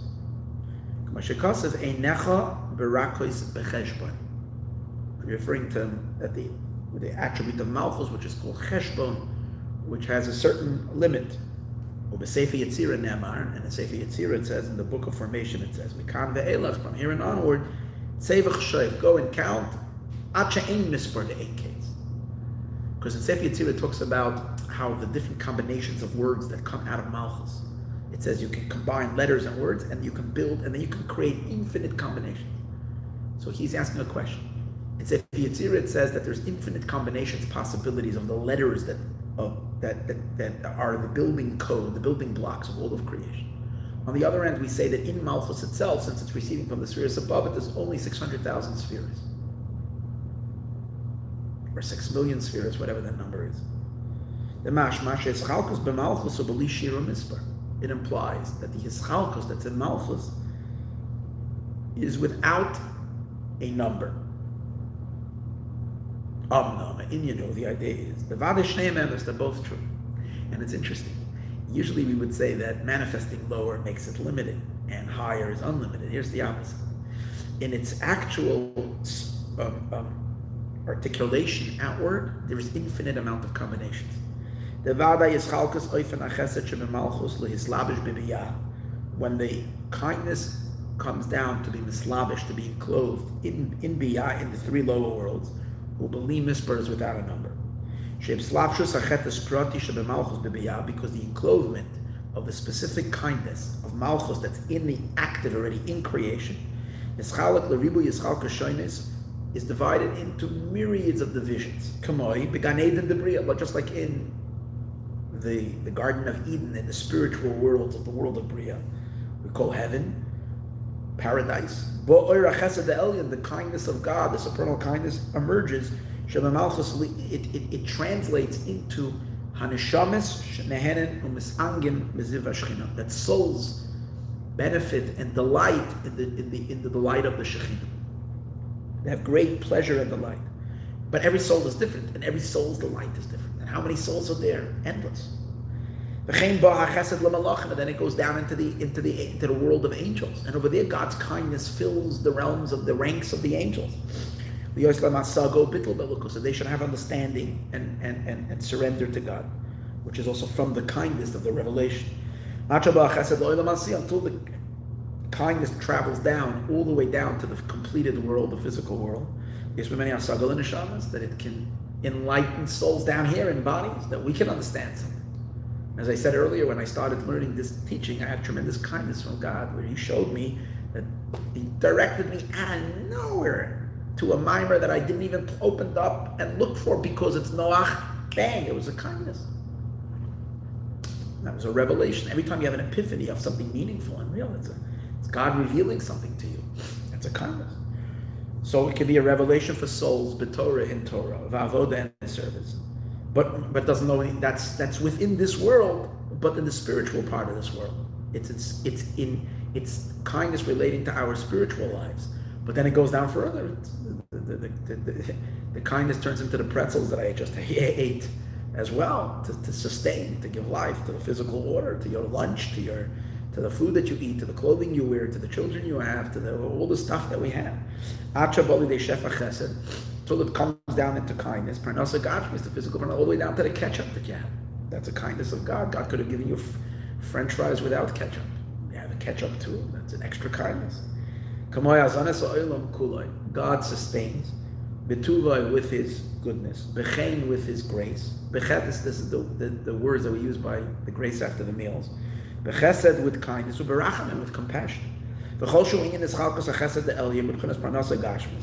And as this physical livelihood gets divided, because it comes to everybody differently, it comes to so many different ways. The fact that God gives food to all creatures.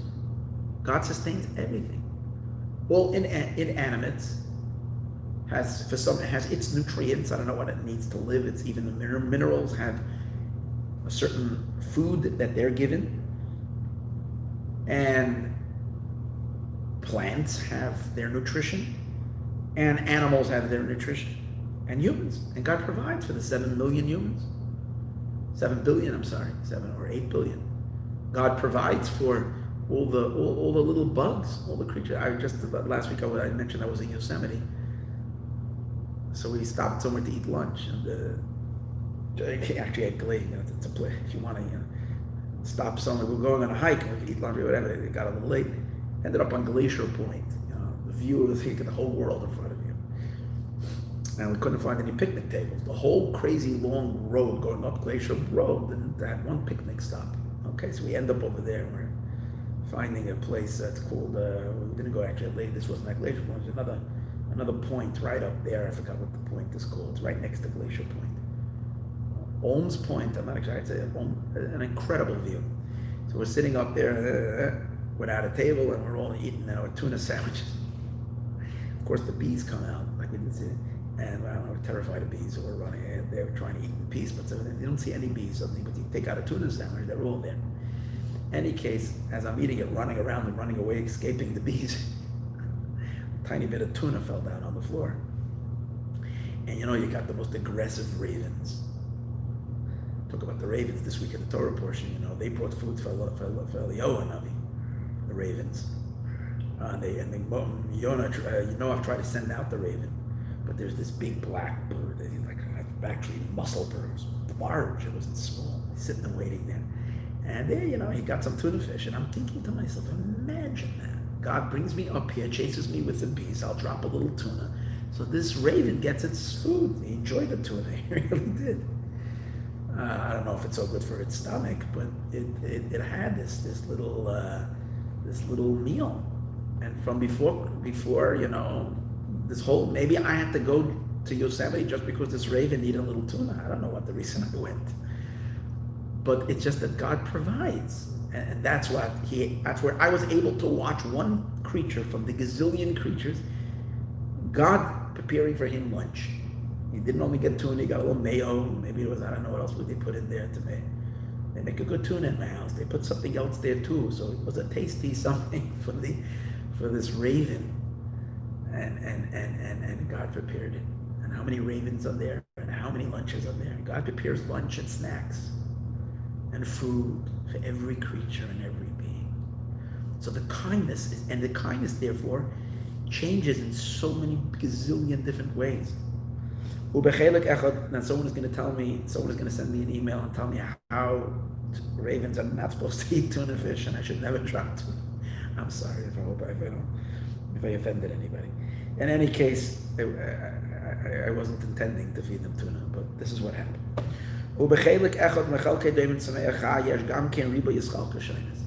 And in each chelik, in each part of the plants, each one itself has so many different types of plants and birds and insects and endless.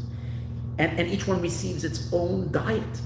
That's why it says Noach it was very hard work for Noach because he had to take care of the kitchen for all these animals. No two animals have the same diet. And to make this is chalkos without an end. Well, one of the things I noticed, we were hiking through the forest and we stopped and we heard the woodpecker pecking. Such a beautiful, quiet, no one in the forest. It was like, and we're walking through these high trees and suddenly, I don't know the sound of the woodpecker. It's getting its snack, its lunch. I don't know. It's finding some worms in there. I don't know what it's getting inside the tree. It's something that God prepared for that particular woodpecker. There ain't case without an end. So really, it actually is limitless. But the source itself is the entire source and root of this kindness. That later is divided without an end. It's one kindness. It's God's one singular kindness of being kind to the creation. Now, when I say one, I mean it's one download of kindness that it receives from either chesed, it's either the chesed of Malchus, or it could be the chesed of Gevura, or it could be the chesed of, and in each there, she said earlier, different combinations, but it's a chesed shebegvura, chesed shebechesed kedayim. V'nimtza lo'isasri hadadi klal. It's not a contradiction. Shnei is both are true. So how can it be from a finite thing should come infinite? Well, I think in the idea that you can technically, hypothetically, divide something infinitely, right? What's the smallest something can be broken down to? Is there a limit? subatomic particle, I mean, if you had the ability to go, we don't have the ability, but hypothetically, any entity can be divided into two. So you can continually break onto infinity. So from this fixed Malchus energy can then later be divided into Ein Sof. The Masha Amma B'Sefer Yetzirah, this that it says in Sefer Yetzirah, Mekan ve'elach, from here and onward, meaning after it gives you the amount of combinations that are possible to be made with letters, it says, well, if you take it to the next level, you'll see it goes on and on and on. There's no number. That's when we're looking downward, that Malchus is being mashpia, it's being influencing to the three lower worlds, Bria, Tzir, and Asiyah. It gets divided into endless amounts of creatures. This that it says that your eyes are in the cheshbon, which means a set amount. The energy that's in Malchus and its source. Over there is a fixed amount for this division. Because it's receiving only from the 6 emotions. That are in Chachma. And these 6 midos are subdivided in 10, and then it's 10 times 6, going on and on and on and on until you get to 600,000 sections. And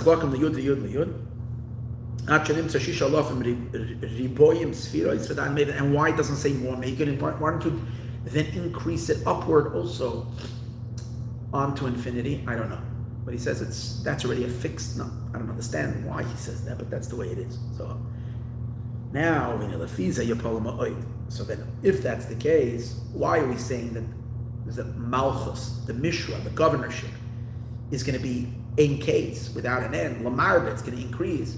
When the whole power of Malchus, the source of the kingdom of David's kingdom, the source of the whole Malchus is receiving only in a limited form, and therefore it's a limited governorship. So what do we mean in case? And that he's going to answer that that's when Malchus will rise in the days of Mashiach, and it won't be receiving a fixed download of these 60 sphirot, then times it by whatever, 600,000 or 6 million. It's not going to be that. It's plugging into an Ein Sof source. And that's the meaning of Lamar Hamisrah. The Fiza Yapol Moy Pirish Apasik the Lamar Hamisrah Shalom in case. And the Fian and Amis Bar Mikola now based on what has been revealed from all or explained from all of this. Yesh Mispar Lis Chalkas Irish of Malchus. There is a number to how many lights there are in Malchus, the energies in Malchus. And if that's the case, there is also the amount of arguments that need to be settled. Again, because Malchus is now creating so many different features, as a result of its receiving, again, it's fixed because its source is fixed. So therefore, its hashpah also in essence is limited. So if that's the case, then the unifications that need to be made is also with a limit. Especially in the world of Atzilus, where they were saying it's a fixed download into Malchus. So if it's 6 million or 600,000, that's how many harmonies you have to provide. But it's a set. Because a peace means to make peace between what is in conflict with each other. So since the peace is a resolving the differences, the conflict which comes from the differences, and the differences come from a set number of differences that there are, of energies that are different one from each other that there are, so the peace is also a limited peace. What does it say? Infinite peace. The koy al tarvayu, which is actually referring to both.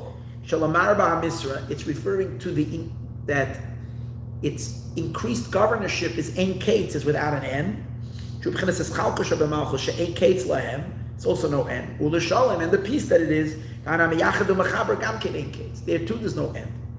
And based on what we said before, there is a set number to the divisions that there are in Malchus. The idea is it's referring to the days of Mashiach. Then in truth, The division of Malchus is not only going to be in the creation, in the world that it is creating, but even in its source, it's going to be Ein Sof. Ad Ein Kates. It's going to be literally limitless. Obviously, you're talking about a total change in physics, a total change in the universe, in all of it, in existence. It will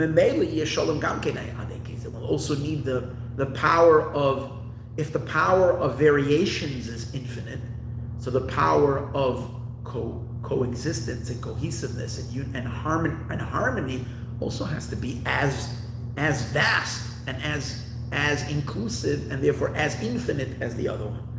Now it's all. And now this power of the infinity, which is going to later empower Malchus in an internalized way, is also touching Malchus, but it's hovering above her. It's a makif energy. To prepare her, and to support her. Now it's in an encompassing state. And that's why it says in the verse, Al Kisei David, on the throne of David, Va'al Mamlachto, and upon his kingdom. Explanation of the matter Reuven is going to be understood as follows.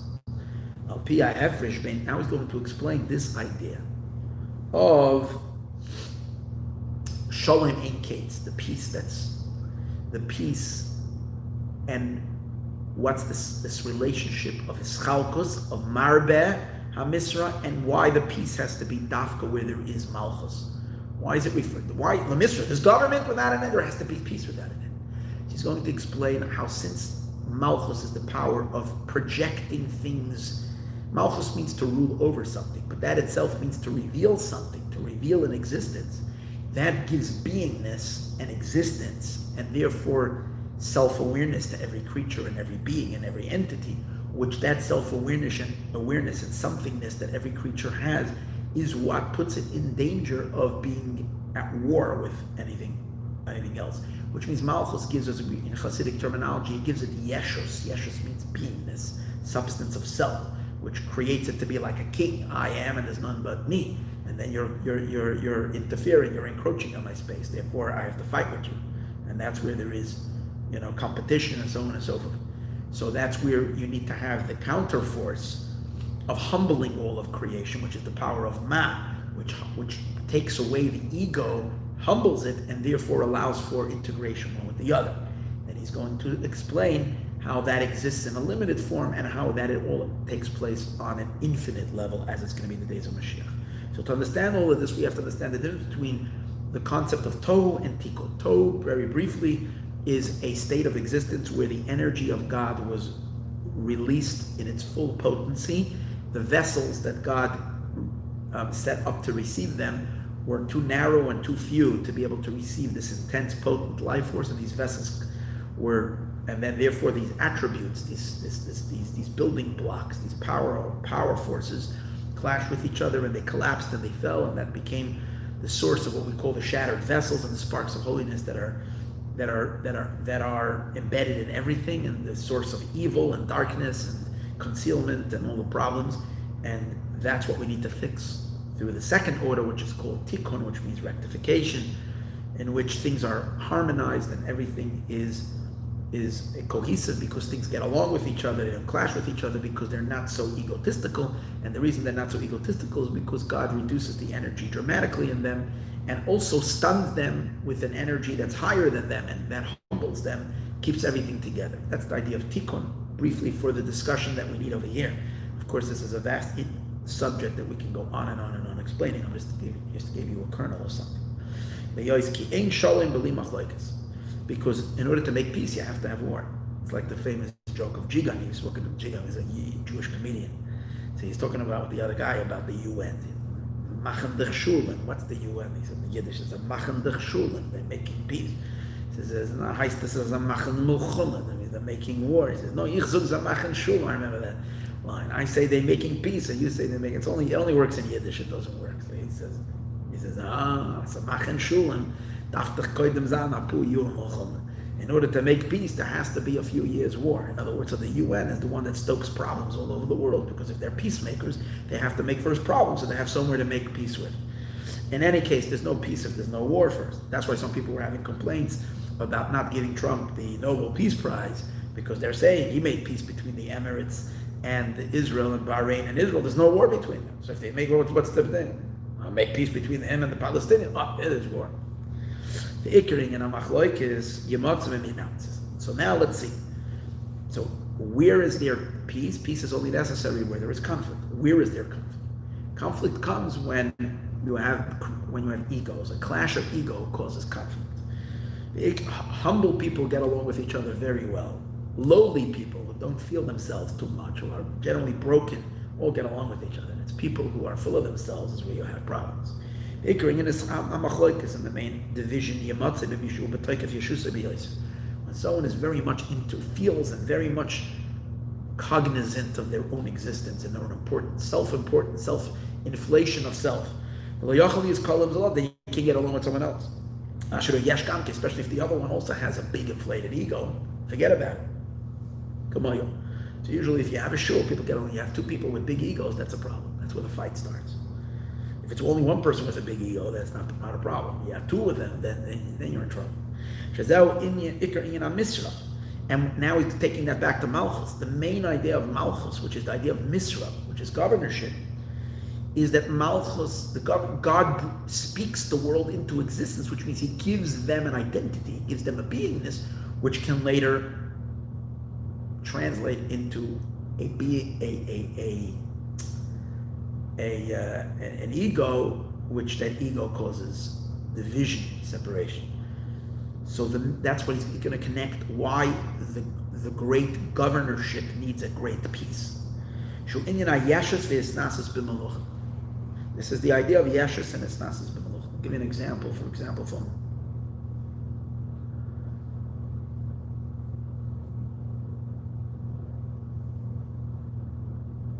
you have a teacher who has students, and there's different types of teachers. A teacher who dominates the entire scene, and the students remain completely submissive to the teacher. They only sense the teacher. Then there's no fights because everybody gets along nicely because everybody's overwhelmed by the teacher. But you have this specific amazing teacher who's able to turn every student into an entire persona, the entire being. And each one of them gets it's not the teacher, it's just teaching. They're bringing out their students. And they reveal the talents of this one and this one. They appoint and they give everybody different appointments. Once you give them appointments, you're creating already, you're turning each one into somebody, into a something. And then you'll have to deal with their arguments. Then it comes the second mastery of the teacher of how to have them all work in cohesiveness. When you empower people, you're also opening up the door for fighting and so it's an art to be able to empower people, but at the same time be able to keep everybody in check, and not one goes off on their own tangent. In kingship is that power of self. That's why you have two great ministers. If they're both very, very important big ministers, they can't get along. Each one of them is today we had a clash between the president and the vice president. There you got it. It was a nice clash of egos. And therefore, to make peace between these two ministers that hate each other, they're arch enemies. There's two ways to unify these two. One way is by deflating them. Like when Haman was told to give Mordechai a ride, when Haman was told to take him on a ride on the horse, he was very deflated. So early he was walking around saying who was not bowing down, that even though the whole world bowed down to him, the fact that one Jew was not bowing down to him slighted his ego, offended him. He couldn't even enjoy anything that he had because he said everything is not worthless. The next day, however, right, when after he was marked and he got the dumping on his head and he was ashamed and broken and suddenly, his entire power just went down. So then he's already weak. And when that weakened state, you can get along with others as well. And therefore, so when you demote and you diminish these two egos, that they're not so, they don't feel their self-importance, and then they can very nicely get along with each other, because again, there's no clash there. And there's another way. Instead of diminishing them, you can bring them to a power that's way above them, and that cancels their importance. In other words, there's two ways to sometimes a person needs a diminishment. There's one way of breaking them, yelling at them, putting them in their place, showing them their faults, which is a little more the Musar way, like harsh. Another way is to expose them to something that's really great, and then they become small in front of this awesome greatness. The way Hasidus tries to deal with our ego, not through bashing and telling us how ugly we are and how lowly, pointing out all our faults, but by revealing to us how infinite God is, and then you feel tiny, small in front of Him. Two ways. So with these two ministers that are clashing, is you lift them up in front of something that is enormously bigger than them, suddenly they're not so big, they can work together. Man b'mayla shalagabe melech in front of the king, mizbatlam, they become shneim remusam, both of them become nullified. So who's going to make peace between the Democrats and Republicans? Who's going to finally harmonize all these egos? God, Mashiach.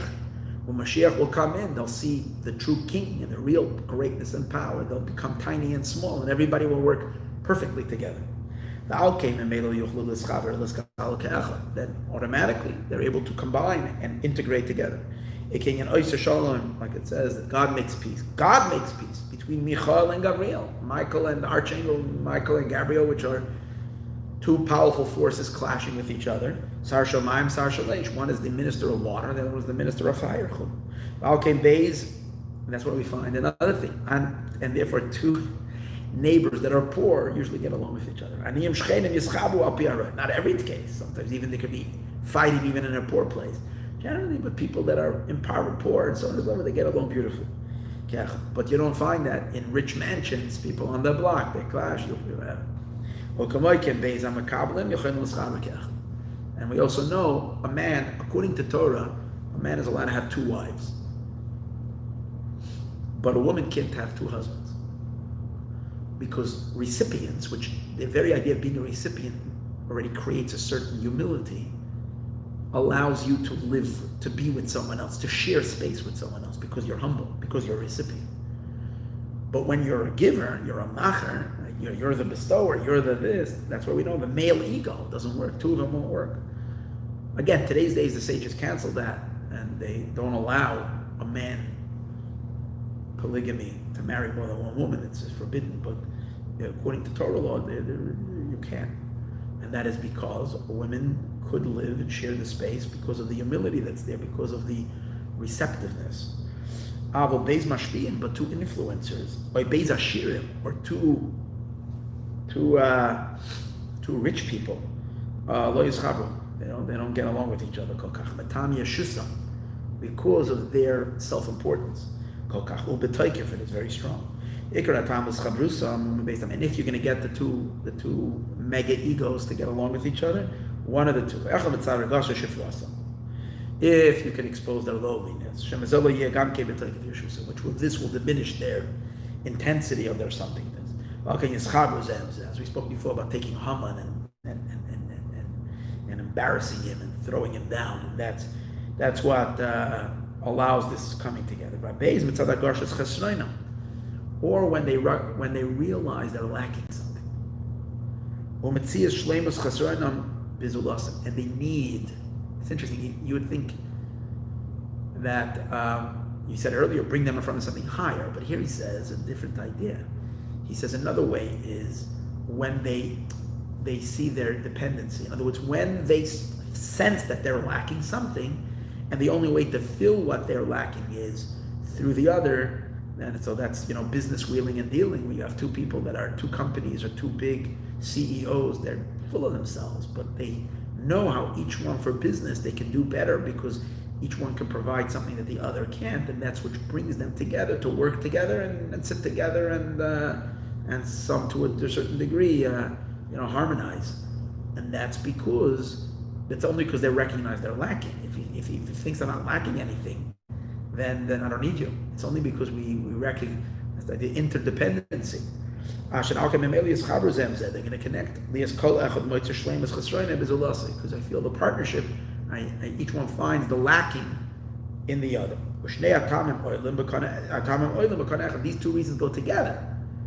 Deflating and feeling lacking is similar because the feeling of lacking is already a deflation. For this very reason, that the way to get people together is through lacking and humility. Two very powerful ministers will not coexist with each other based on because they don't feel they're lacking anything, because there's they see themselves as being perfect and having it all. Each one feels themselves to the epitome. But when they come before the king, then they become small, they shrink. And then, as a result of the shrinking, they start realizing that they're lacking stuff. The sheflusa and his lowliness. Then they can connect one with the other. That's the difference between the world of tohu, the world of chaos, and the world of tikkun. The shviras hakelim, this idea that tohu the tohu happened in the malchus of every world. And malchus means expression of self and identity. I'm sorry, it doesn't say in the malchus. It was in the keter of every sphere. And Kesser is the sphera in its the essence of the chesed. And since it's the essence of it, not its expression, there's no room for anything else. It's I am, and that's all I feel. Where it cannot get along with the essence of the power of Gevura. Because of their yeshus, because of being so intense. This is what caused the shattering of the vessels. Like it says, they died and they ruled. It says by the 7 kings of the land of Edom. They reigned and they died. They reigned and they died. So mystically we know, the Arizal explains that that's an allusion to the forces of Tohu that collapsed. Which isn't the case in the world of Tikkun. It's the idea of Yichud, of unification, the Hiskalos and integration, Chesed, where things get along. Why in Atzilus do they get along? Because in Atzilus they feel that they're in front of the king himself. It's on the Oris Orein side, because the infinite, they're treated to a flow of infinity that reveals itself over there, and that's why it humbles the attributes, not each one to become a power unto its own that cannot tolerate another one. They're like the ministers, even though we're talking about godly attributes, but they're still like the ministers that if they're not kept in check, then each one becomes too invested or in their own existence. Shem Ma, the secret of Atzilus is Bittul, the name of the 45, going back to 45. That unifies and joins together the entire world of Atzilus. That's the flow, that's the soul of Atzilus. This is through their bittul, to the power, to the godly power. The Shem Ma, the name of 45, because 45, as we spoke so many times, is Yud Kei Vav Kei, filling it with Aleph, which Aleph is Alufa Shaloilam, God. The Atzmus Orein Sof of the essence of the Orein Sof. Shayidei Zehem B'Teilim V'Mahusam V'Nechlolim Zem Zeh. That's how they become humbled and nullified from their existence, and they are integrated one with the other, Kidu as it is known. V'Zeh Nikra Adam de Tikkun. And this is called the man of Tikkun. Machikasev V'Agudasai Al Eretz Yisada. As we see, the verse says, V'Hagudasai, and his bundle. The idea of being a bundle means you have a bunch of different things but are held together. So it says, and his bundle, which is the power of Tikkun, all the spheros that are bundled together, Al Eretz, on the land, Yisada, he founded it. What does it mean on the land? Because you see this feature in the earth. We'll see in a minute. The earth is also in a state of Tikkun. The Iskalos, when we say literally, when I say the earth, it means the globe, the physical globe. Kaguda echas, like one bundle. Why? There's a certain humility in the sense that earth is, the way God made it is, that every country, every zone, every different geographic location has different qualities. and provide certain plants and animal life and minerals and so on and so forth that other climates and other parts of the world don't possess. And it's precisely because of this that we feel the lacking. And that's why we have to have cohesiveness amongst nations. Because I need you to provide me with what I need, and in exchange I'll get from you what I need, and I'll give you what I have. And that's what keeps the whole world in check. People don't gobble up each other because we all are interdependent one on each other. Like we see literally, he says, that in certain climates, you'll find tvuos, you'll find certain types of grains, but you don't have spices over there. In the second climate, you have different spices, and you don't have the wheat, you don't have the bread, so they have to sell each other. That's why they do business dealings one with each other. We use b'nei aklam zem zeh so that they can mix together the people from different climates one with the other. The people from one climate need to fill the lacking of the people of the other part of the world. Same as the opposite, because that's the way tikkun works, that each one is integrated with the other. And so it is in the human man down here below. You can find it in the human body as well. There is an integration. The head needs the feet need the head. That's why there's certain arteries of the brain that are in the legs and certain elements of the leg that are in the head. That's why you have, when you go to a acupuncturist or acupuncture or some other types of treatments where they put certain pressure points, different parts of the body, and it fixes something at the complete other end of the body because they're all integrated. As he says, the arteries of the leg are in the head. This is called the iskalos. These two forces, one is a force of beingness, the other one is a force of humility, and they work hand in hand together. Tohu and tikkun, ma and ban. Like it says in the pasuk, Anoichi asisi eretz, I made land, and the way God made the land, as we said before, is through a process of tikkun. Va'adam aleh brasi, and man I put upon it. Man is also an entity of tikkun, and sha'adam nivra mebchinas tikkun, that the Adam was created in the levels of tikkun of earth, as we said, v'iskalolus kamoya aretz, just like the earth. V'shar sham mebchinas tikkun, and they're both rooted in the world of tikkun. The shem ma, of the name of ma, that unifies all the parts of Atzilus, which in the animal world you don't have this type of interdependency. That's why animals kill each other and eat each other alive. I'm just concerned about me. It's not like they ever decided that they can work together and figure things out and then improve their lives. The elephants and the lions that they should. No, if I can, you're my lunch. That's it. There's no concern for something. But in the human, there is that understanding, and that's what creates humanity and human life and successful life. So the power of Ma unifies all the differentiations of Atzilus.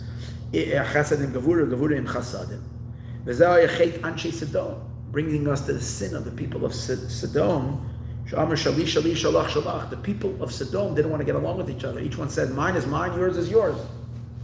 There's no exchanges.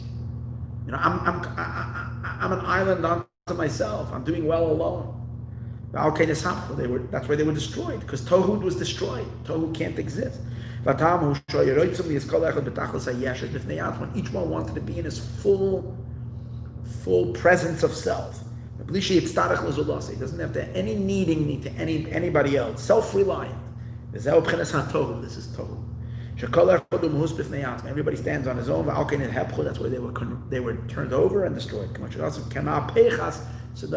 Like it says, like the flipping over of Sodom and Gomorrah. And this is the meaning. The Marba Hamisrah U'Lishalom in Kates, increased governorship and infinite peace. Peace is this divine power. which unifies Chesed Gevurah, which I spoke a lot about this year, being 3,333 years since the Torah is given, which the 3 is the power of peace. This is the year when this shalom is very, very intense. That's why we're seeing peace being made between extreme countries that hasn't happened yet. And they're supposed to announce tomorrow Sudan. This is the 3rd country, number 3 already. Now, even though the division in Malchus, going back to what we said earlier, is limited, is numbered, and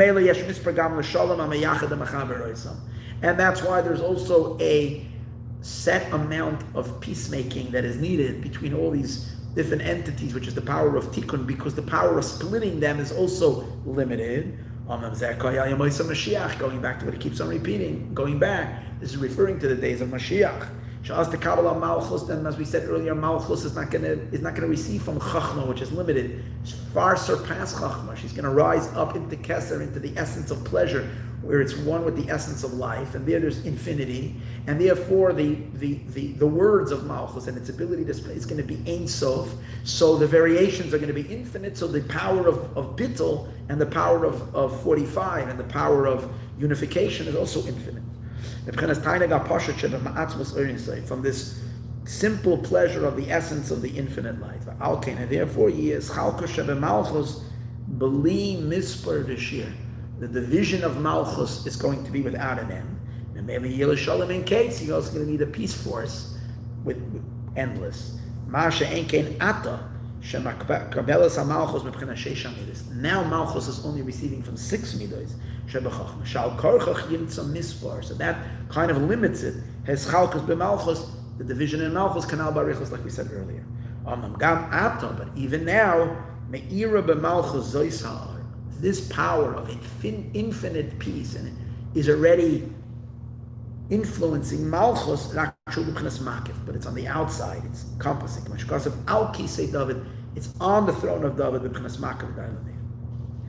Okay. So now we're going to get to the Ark of Noach. And now we'll understand the idea of a mem stuma de la marba. Now we'll understand the concept of the closed mem of the word marba. Remember, we began that usually a letter, a mem that's in the beginning of in the middle of a word should be an open mem, but over here it's a closed mem. Because you do it is known. Inyan a hefresh be mem stuma l'shar oisios. It is known the difference between a closed mem and all other letters. The b'chol shar oisios, what differentiates the closed mem from all the other letters, yeshmakam pesuach. Every letter has an entryway. You can get into it. You can get into the inner space of the base. You can get into the aleph. You can climb into the crevices of the aleph, from the bottom, you can get into the hay, from the bottom, from the side. Every letter. Lamed is a little curvy, but it also has like a space that you can kind of lean on, like a pillow, and go to sleep on the bottom of the lamed, or lay on the back of the lamed, right? Lay something, put something down on the ledge. There's always a way to get into the letter. There's one letter that's closed, you can't get into it, and that's mem. It's closed. Now there's another letter that's closed. Samach is also closed. A samach is a complete closed letter, so you can't get into the inner space. But there's a difference between the samach and the mem, and that's what he's going to explain over here.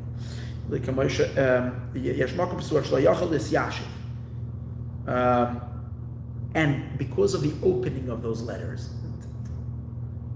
it creates, we said before, you can get into the letter, but there's another idea that it doesn't allow the letter to really settle. The letter base, if you want to put it down, you have to place the letter down. It has a very nice pot that you can put it on its bottom beam, like the letter of the base has a bottom, a line at the bottom, which is like serve as a nice base. It's not going to fall, the base. You can put it down, but you can put it down on 3 sides, but you can't put it down on one side because it doesn't have one thing. Even though it could technically stand on the two sides, but it's not really sitting firmly. He can't sit down on the 4th side. Even the letter pay, it's 3 sides kind of like a chaf, closed, but the other side it's not. It's a bumpy surface. The letter mem stuma, the mem stuma is closed from all sides. You can sit it down. Al arbat stadim, on any one of the four sides, you can put the mem down. Even though it's interesting because it's a little rounded on the top. But for some reason he says the mem you can. Maybe in the Chumash it's not. It is rounded a little. Maybe in the Sefer Torah. V'agam she'ois samachu gam keisos. You're going to ask me the question with the samach. Samach is also closed. Mikol tzad from every side. Achayefreshu. The difference is she'ois samachu ogo. The letter samach is rounded. The ena yachol esnachim, that you can't put it down because it's going to roll away. The samach is like a tire, like a wheel. You put it down, it's going to slip. It's going to.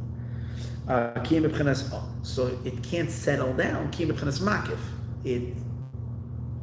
That when something can't settle means it doesn't have an ability to be internalized. It's elusive, and that's why the idea is it's makif. You can't grab it because it can't sit. The mem stuma is squared, but it's also a makif because it's a circle. It's not a circle. It's a closed entity. So it's a surrounding entity, but it's square. It's like a square circle. It's a closed box, but in the sense that it's closed like the circle, but it's not circular. And therefore it represents an encompassing energy, but an encompassing energy that is able to settle. Sheyachol es yashiv, and nikra makif the pnimi. It's called the makif of the pnimi. Pnimi means what is internalized. So there is real makif, something that's completely internal, and internalizable. Then there is something that is completely an encompassing energy that is not in any way open for it to. That's the samach. Samach is a very, very, very powerful letter, but a very distant letter that doesn't have the ability to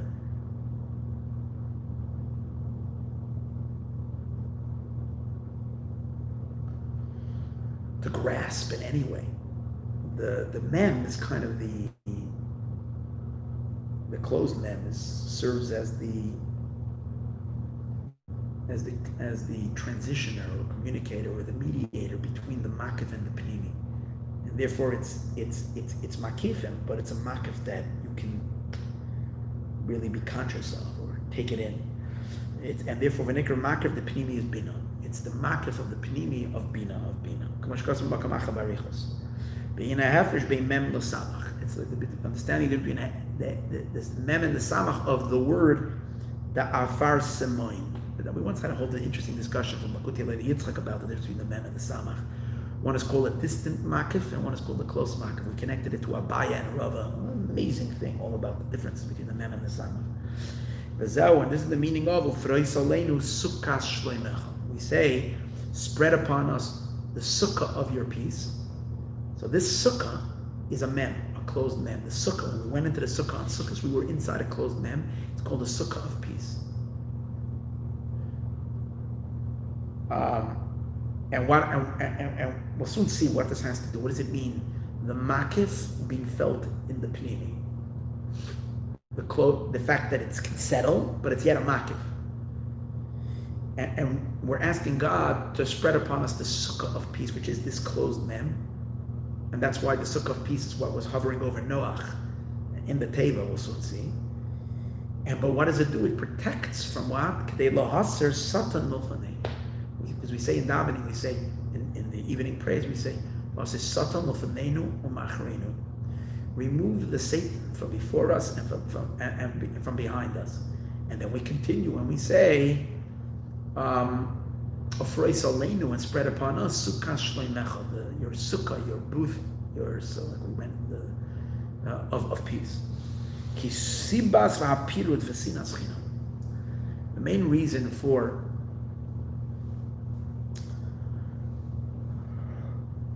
what's the word? Disinfra. Not the word I wanted to use. The same mirrored for separation and fragmentation and baseless hatred. The Satan is the one who causes and fights and so on and so forth. What he likes doing is he likes to create this I'm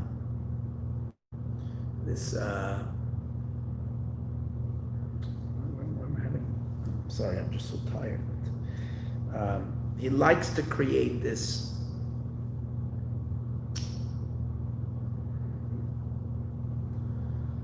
whatever.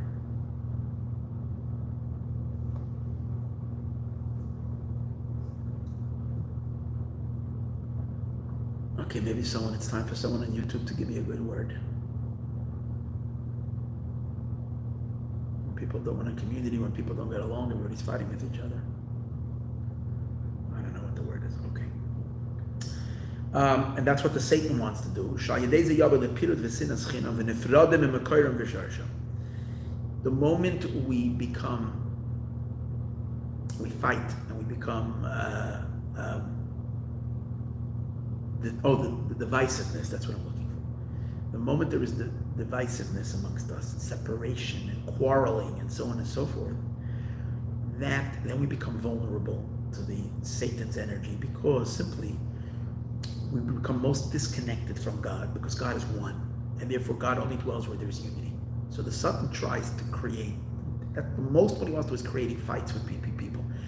He wants to break the peace and harmony in a home, causing fights between husband and wife, between brothers and sisters, between friends, between communities, between countries. And everything should be, why? Because that disconnects us, and then he can only, and that's when he thrives, and he can, bring about, his plan of bringing all the curses upon man. So that's what his work is. So but to counter the Satan, what do? We say, spread upon us the sukkah. Because it's that makif of the mem, not the samach. Because the makif of samach is too distant. What did we say earlier? In order for us to achieve cohesiveness and unity, you have to come before something very big that humbles you. But if that entity that you're coming before is very big, but it is so big that you can't even see it. Or you're coming in front of someone that is so spectacular, great, but you have zero appreciation of his greatness. And therefore you don't even know that he's great, because he's so removed from you that it can't influence you. You have to go to someone who these individuals who are fighting with each other can appreciate their greatness. And as a result of that, be humbled by him and get along with each other.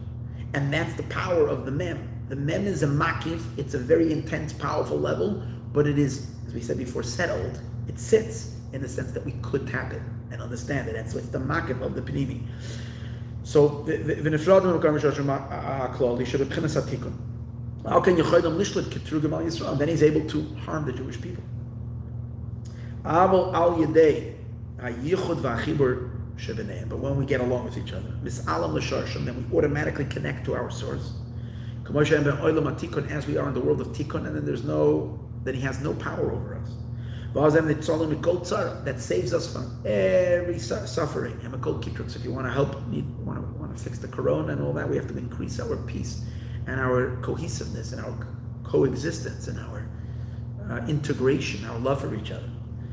That's why you're finding that as long as corona is working, what is he doing? The opposite. There's never been so much divisiveness and polarization going on, because that's one feeds on the other. How can he bring plague upon man and cause suffering and all of this when we are divided? So he has to keep the division going. It's amazing. Spread upon us the sukkah of your peace. That's why we know that sukkah provides unity. That's why we all sit in one sukkah. And then on sukkahs, what do we also do? We take the 4 different species with the 4 species of plants. Each one represents a different type of person. And on sukkahs, we're all bundled together, because the sukkah brings us into that state of unity. Beer calls and the explanation of all of this, to understand how the makif of bina affects the humility, and because it projects this higher light upon us, and therefore brings the oneness, because it humbles and it diminishes, and it is the power from the world of tikkun. He says, so this will understand from the ark of Noach. The root of Noach's teva is also from the inner dimension of bina, where on that level there is unity. There is that brings shalom and peace. And that's why it was like a mem. The fact that it's very interesting. You make a ship. You don't make a ship with a flat bottom. Whoever saw a ship that has a flat bottom, a ship has a crooked bottom. The ark was made in a way that it was 50 cubits long, 300 cubits long, 50 cubits wide, 30 cubits tall, but it was a box in that sense. Since when do you make a ship a box? It doesn't say any. On the top it says it would get narrow, but even there it was not completely coming up to a point. And it wasn't rounded. So what kind of ship is this? If the teva was, if the purpose of the teva was just to float over the water, it should have been rounded, like a ship. There was no wind then. That's interesting. You would have thought there was a massive storm. There was a lot of wind. I don't know where the Alter Rebbe takes us that there was zero wind. It was just water. So there was nothing to cause the ship to like. It was like a sailboat that was pushed by the winds. So he says it wasn't about sailing. It was something that the point over here was that it should rest upon the water. And that's why it has a flat bottom for it to just rest. Like he said about the mem, it comes to rest.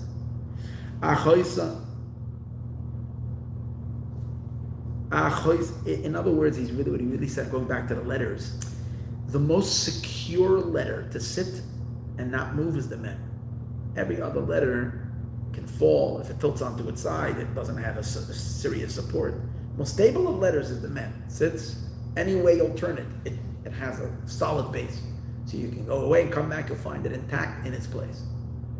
So the world was chaotic at that time. The Mabul was everything. You needed to place life into the most secure place. It was put into the mem, stabilizing it. It was to set. And it really says by that, Vatanach HaTeva, the Teva came to rest. Al Pnei Maayon, on the water.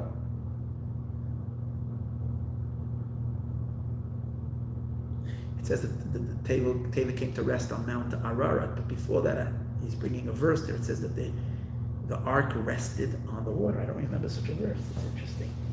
So it's right. I don't remember which one it was. Let's take a look. Noach.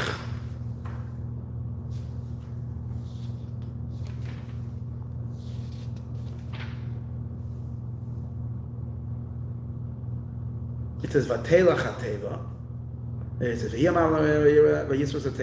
carried the ark. V'toramal, it lifted it up. Vatelach HaTeva, the teva went up in Maayon.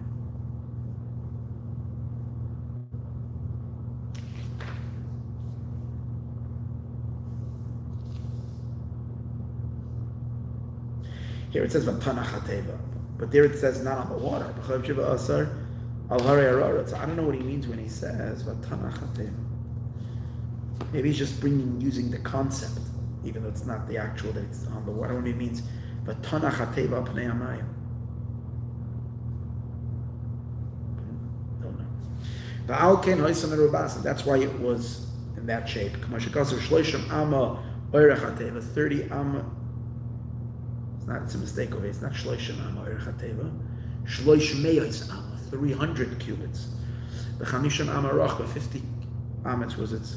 Can you see these mistakes here? So it's the way it needed to be. This needs to be edited. So it's possible that when he says Vatanach HaTeva, Al Pnei Maayon is not a verse. So it could have been just a mistake in the. Ukadugmas Mem Stuma. It's like the Mem Stuma Shumer Bas, which is square. Again, not square, but the tuchal is yashiv, and it can sit mashake mak of the samach, which isn't the mak of the samach. It's too distant. Shu ogul kanav da'adamev. Okay, Lavan calls a hativ. I want to hit the pedal to the metal. I'm getting Lavan calls a hativ. Understand this all well. And I have been based on makifim alav. There's between these two levels of makif. Ukiyesh b'chines she'enim es yash b'pnimius klal. There's a level of makif that is so high that you can't internalize, as we speak about. Kamoisha Kasav, where do you find that? Al Goizal of Yerachid, it speaks about the eagle. and it comes down onto its nest, it hovers upon its nest. I mean, it's not resting, it's just hovering. It touches and it doesn't touch, so it's never coming to rest. And that's the higher makif. That's a level of God's providence that's just too distant and too removed. So it's very high, it's very sublime, but to us it's too distant, that it should be relatable. That's not the teva. God was not protecting them, because in order for the teva to work, there had to be this peace and harmony between everybody, and for that they needed to feel small in front of something big, and if it would be too big and too far from them, they wouldn't have captured it. But in the teva, they sensed this godly presence that was close enough to them. But the makif that could settle, is like it says a different verse when it's speaking about shooing away the mother bird. It says, come across a bird nest, and the mother is lying down on the chicks or on the eggs.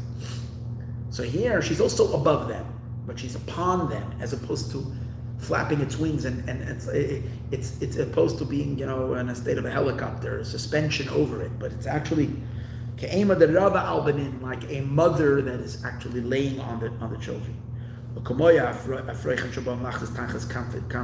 Now, just like the chicks, when they come to be under their mother's wings, they're all beautiful, they all get along. There's peace and harmony. When mom is laying over them, they're all beautifully together. It's as if they were one chicken, one little bird. They're all as if they would be one entity, mamish. Hagam, even though when each one goes on their own, they can fight, they can get each one becomes an entity unto its own. But when they're the mother, so that's the idea. When all of creation rises, when Malchus, when we rise up into Bina. In other words, we said before that Malchus receives from the 6 emotions, when they're already separate. But when it's all rising, the 6 emotions rise up into Bina, and Malchus receives from the 6 emotions while they're still in Bina. So it's like all the chicks and all the little birds that are unified with the mother, and there's therefore a far greater presence of harmony and oneness. In the innermost of Bina is where the essence of the Orin Sof is felt. Just like in Chachma, we say Pnimius Chachma, Pnimius Atik, ki Abba ve'Ima zevekayutar. And really the quality of Bittul, the deepest Bittul, is in Chachma. But Chachma shares it with Bina, because Chachma and Bina are a couple that never separate. So the Pnimius of Bina is very, very, very much unified with the Bittul of Chachma. And therefore, anything that can tap into that dimension is in the state of total Bittul and surrender. V'nikra Trei Nerei and Elohim Misparshim. They're called two friends that never separate, Chachma and Bina. Pnimius Abba, Pnimius Atik. And just like the innermost of Chachma is the innermost of Atik, Pnimius Bina Gamken Pnimius Atik. The Pnimius of Bina is also the Pnimius of Atik. All the divisiveness. It's a midos and in Malchus Kashem B'Sharshan and Makorim, the Pnimius Bina. When they're in Pnimius Bina, there's no machlokas there, there's no fight there. Mesyachtem b'B'chenas Yichud v'Chibur Amiti. Everybody's unified. B'B'chenas HaBittul, in a state of Bittul, the Atzmas Elokus, of the essence of God. That's why, by the way, it says that Yom Kippur is a day that the Pnimius Bina, we elevate it into Pnimius Bina. And that's why we start Yom Kippur with it says the first. We once spoke about this. The first letter of the davening of Kippur is a Aleph or a Zaru al Tzadik, and the last letter of davening on Yom Kippur is the Shana Babi Yerushalayim, which spells the word Mem, Aleph Mem, Aim Mother, and that's why Yom Kippur we're all getting along so nicely in Shul. So we're all elevated into that place. We're all in the Ark of Noach. We're in that deep place. We're all what is technically the source of separation and divisiveness is now included in an infinitely higher light and dimension, so it's all totally together. Beer calls he says we'll understand this also from the service of God, from our in terms of our spiritual service. Bispilus, when we get excited. The main division happens in the external element of Bina, which is already the source of the emotions. That means when you study something and you get a good understanding of it, and you go out of the inner element of it, you go more to the outside of it, that's when the different excitements are stimulated. That God makes himself known to each one individually. It means when we understand things, you have different students, each one understands each one comes away with a different takeaway from their teacher. So each one is going to have their own style. Like the 24,000 students of Rabbi Akiva, each one interpreted it in their own manner. Everybody according to how he feels it. So in the Chitzonius, it's the same as also in serving God. There's no two people and emotions and the way of praying that's the same, because it's coming down through the Chachma to the Bina, and then to the outside of Bina. It's becoming, you sense the specific design. And even from one idea, you can have one Rebbe, the Rebbe saying a mimer, and then you can have 10 teachers, I guarantee you, each one would teach this discourse, and they would emphasize different things depending on how they are perceiving it, how that's funneled through their prism, their understanding. Even though it's the same discourse, it's one concept. It's taken on different nuances and so on and so forth. This one it causes great joy. And this one causes great bitterness. But when it's rooted, when it's brought back up to the innermost of Bina, in the state of unity and the essence of the divine, where it's not the understanding of it, it's you're seeing it, it's touching at the there. It's just one reality, one truth, and you don't feel the different reactions to it because it's not a reaction, you're in it. Betachla says scholars with the epitome of integration. V'nikra me, it's called a me who. Me means who, meaning it's not yet defined. The loikaim l'shali, you can't even ask about it. And like, where do we find that the Jews were in that state of sensing it prior to its differentiation through the filter of everybody's mind, but connecting to godliness in this pre-filtered state? When they came to Har Sinai, we said the Jews came to an amazing state of unity. Everybody stood with one heart. Now, get Jews who are so opinionated and so different to all be silent and all be unified. That never happened in history. It happened by the giving of the Torah, because we were then in that Noach state, in that Teva state. But Yichan Shon Yisroel Megadar, Kol Yisroel Ki Ish Echad, we're all like one person. Shagam Shebesagas Alakus Vada Yom Mechulakim Zeh Mezeh. Even though in their understanding and apprehension of godliness that happened at Sinai, they all had different experiences. Ki Yedua the Samach Reish Deus and the Samach Reish Nishmas. We know that the 600,000 deos, which means different approaches, are rooted in these 600,000 souls. So everybody had his own hasaga. And this also was also general in the midbar. They were set up based on their banners. So each one had their own banner. The Reubenites were on the south, which is serving God with love, and the Dunites were Tzafina were north, Yira, which is serving God with fear. So the experiences were all different, the variants. We went on now to the last page. It can do it as it is.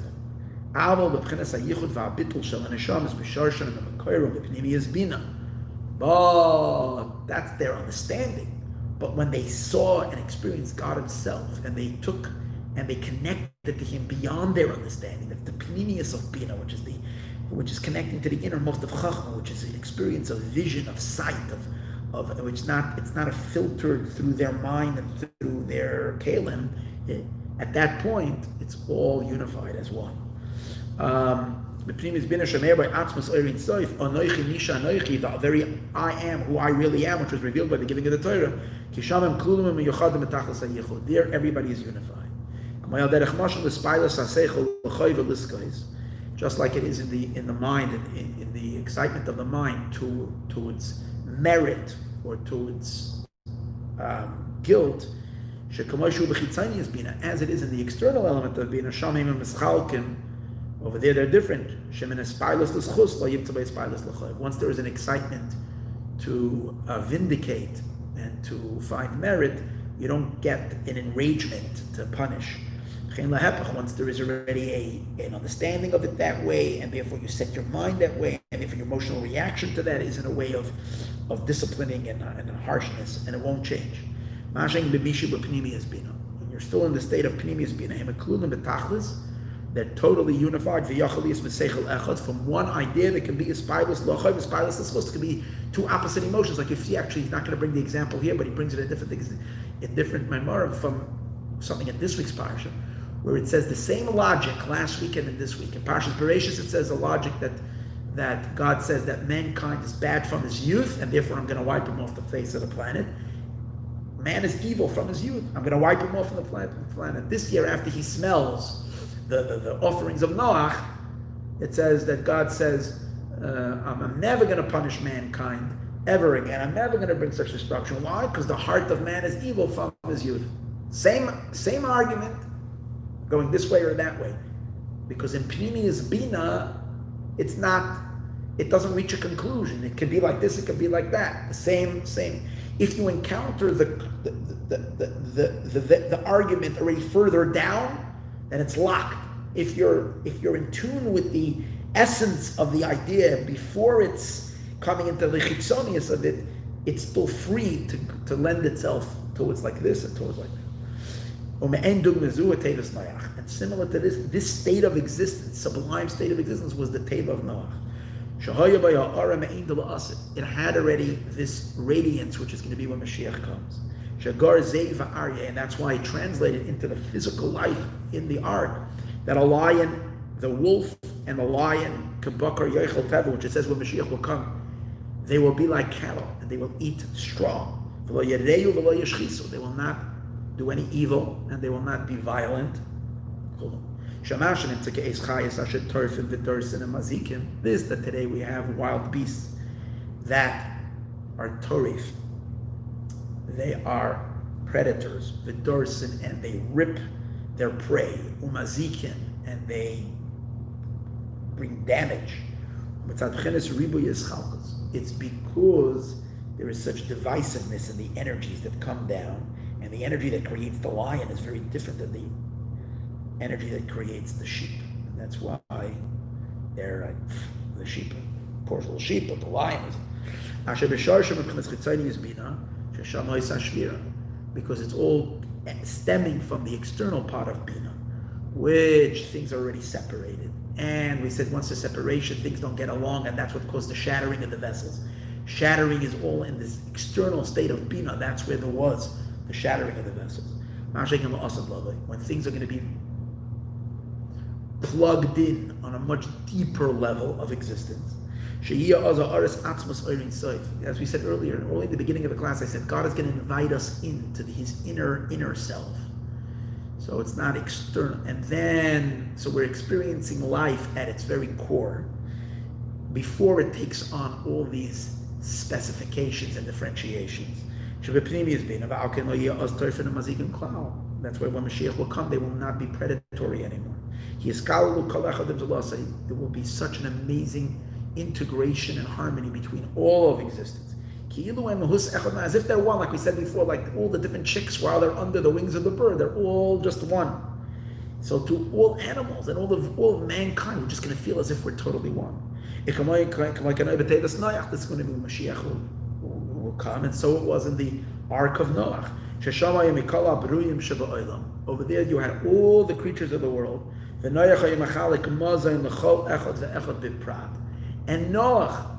Noach was delivering food to each and every one of them individually. They didn't experience jealousy and envy one over the other. They were all satisfied. Because of the teva, that's why it was a square. The teva was rooted in that makif of the pnimius of bina. And just like we said before, the little birds, when they come under their mother's wings, they're all unified. As if they're totally one. The mother is hovering on the children. Not hovering, she's actually crouching on them, or lying down on them.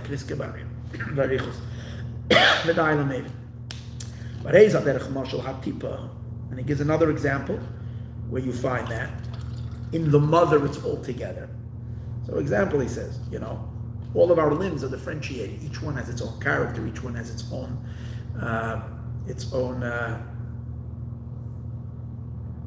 chemical makeup or structure or physical. The limbs, and they were each different. But there was once upon a time when the person was in the womb, and you were then a person is just a fetus, and initially it was still the sperm, and in that state, so it's the entire human being is all one. And even so, he says it's in the father for sure, but even when it goes into the mother in the initial stage, the mother receives it as it is in the father, where it's all unified. That's the pneumius. Then she starts developing it more bechitzonius, and then it becomes differentiable, all the particular parts, and it becomes a human being on the outside, and there can be all this separation. When it's in the mother's womb, it becomes designed and divided to do 48 limbs. So it's found. Now, if you go back and trace it back to the sperm itself, you have all the 248 limbs in this droplet. Before it was absorbed in the mother. But over there, they're so unified. The gamma ain't, and even the mother, b'shas kabbalah satipa, when she receives it, then it's still, all the limbs are still in a perfect unified state, as it is now. It is the idea of the inner, when Bina is receiving directly from Chacham, it's like the mother receiving from the father, everything is still in a state of perfect oneness. And at the time of the flood, all of existence rose into that primordial kind of state of existence, and therefore everything was one. Into the sperm state, so to speak, into the seminal drop, in its very original state, everything. When Mashiach comes, we're going to be as we are fully developed, but yet in that level of consciousness and attachment one to each other. But now this level exists. It influences the universe. It projects a certain harmony into the world, but not a complete harmony. That's why there is divisiveness and there is war, and because if it wouldn't be there at all, then the world would be completely a wreck. The world would be war would be just all over the place. The entire world would be a massive jungle. But now, because it's makif, the makif is hovering over. It's not ready for it yet to manifest and come to a revealed state below. And even though God is everywhere, and He's above without an end and below without an end, yet there's a difference the way it is above and below. I don't know what he means so much over here. This is called above, higher and higher. And this, but when Mashiach will come, when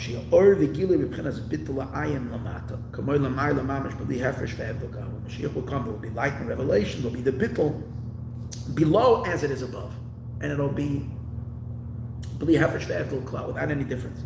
There won't be any hiding anymore. There won't be any more influencer and influence. Everything will be unified in the world, will be completely reabsorbed into the essence. The Pneumius Bina Lamata, then the makif of Pneumius Bina is going to be revealed below. Commercial eagle, like a circle, Shein by my Lamata doesn't have an up and down. Even though when you pick up the circle, there's an up and a down, but that's not essentially what it has. But if you take the circle away from being like this, and you just put it down like this, in essence, it doesn't have what's the top, what's the bottom. This can go on top, this can go on the bottom. There's nothing really there for top and bottom. Shekaya La'asid is referring to the future. Then there will be in the division of Malchus, Hamisrah, which is the idea of sovereignty, it will be without an end. But the peace force will also be without an end. Through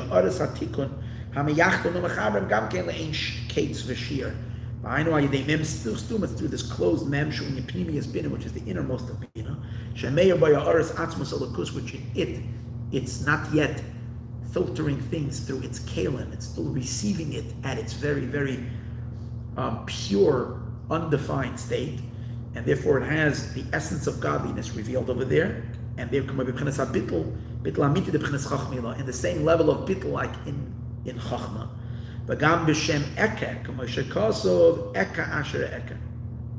And also in the name of Eka, which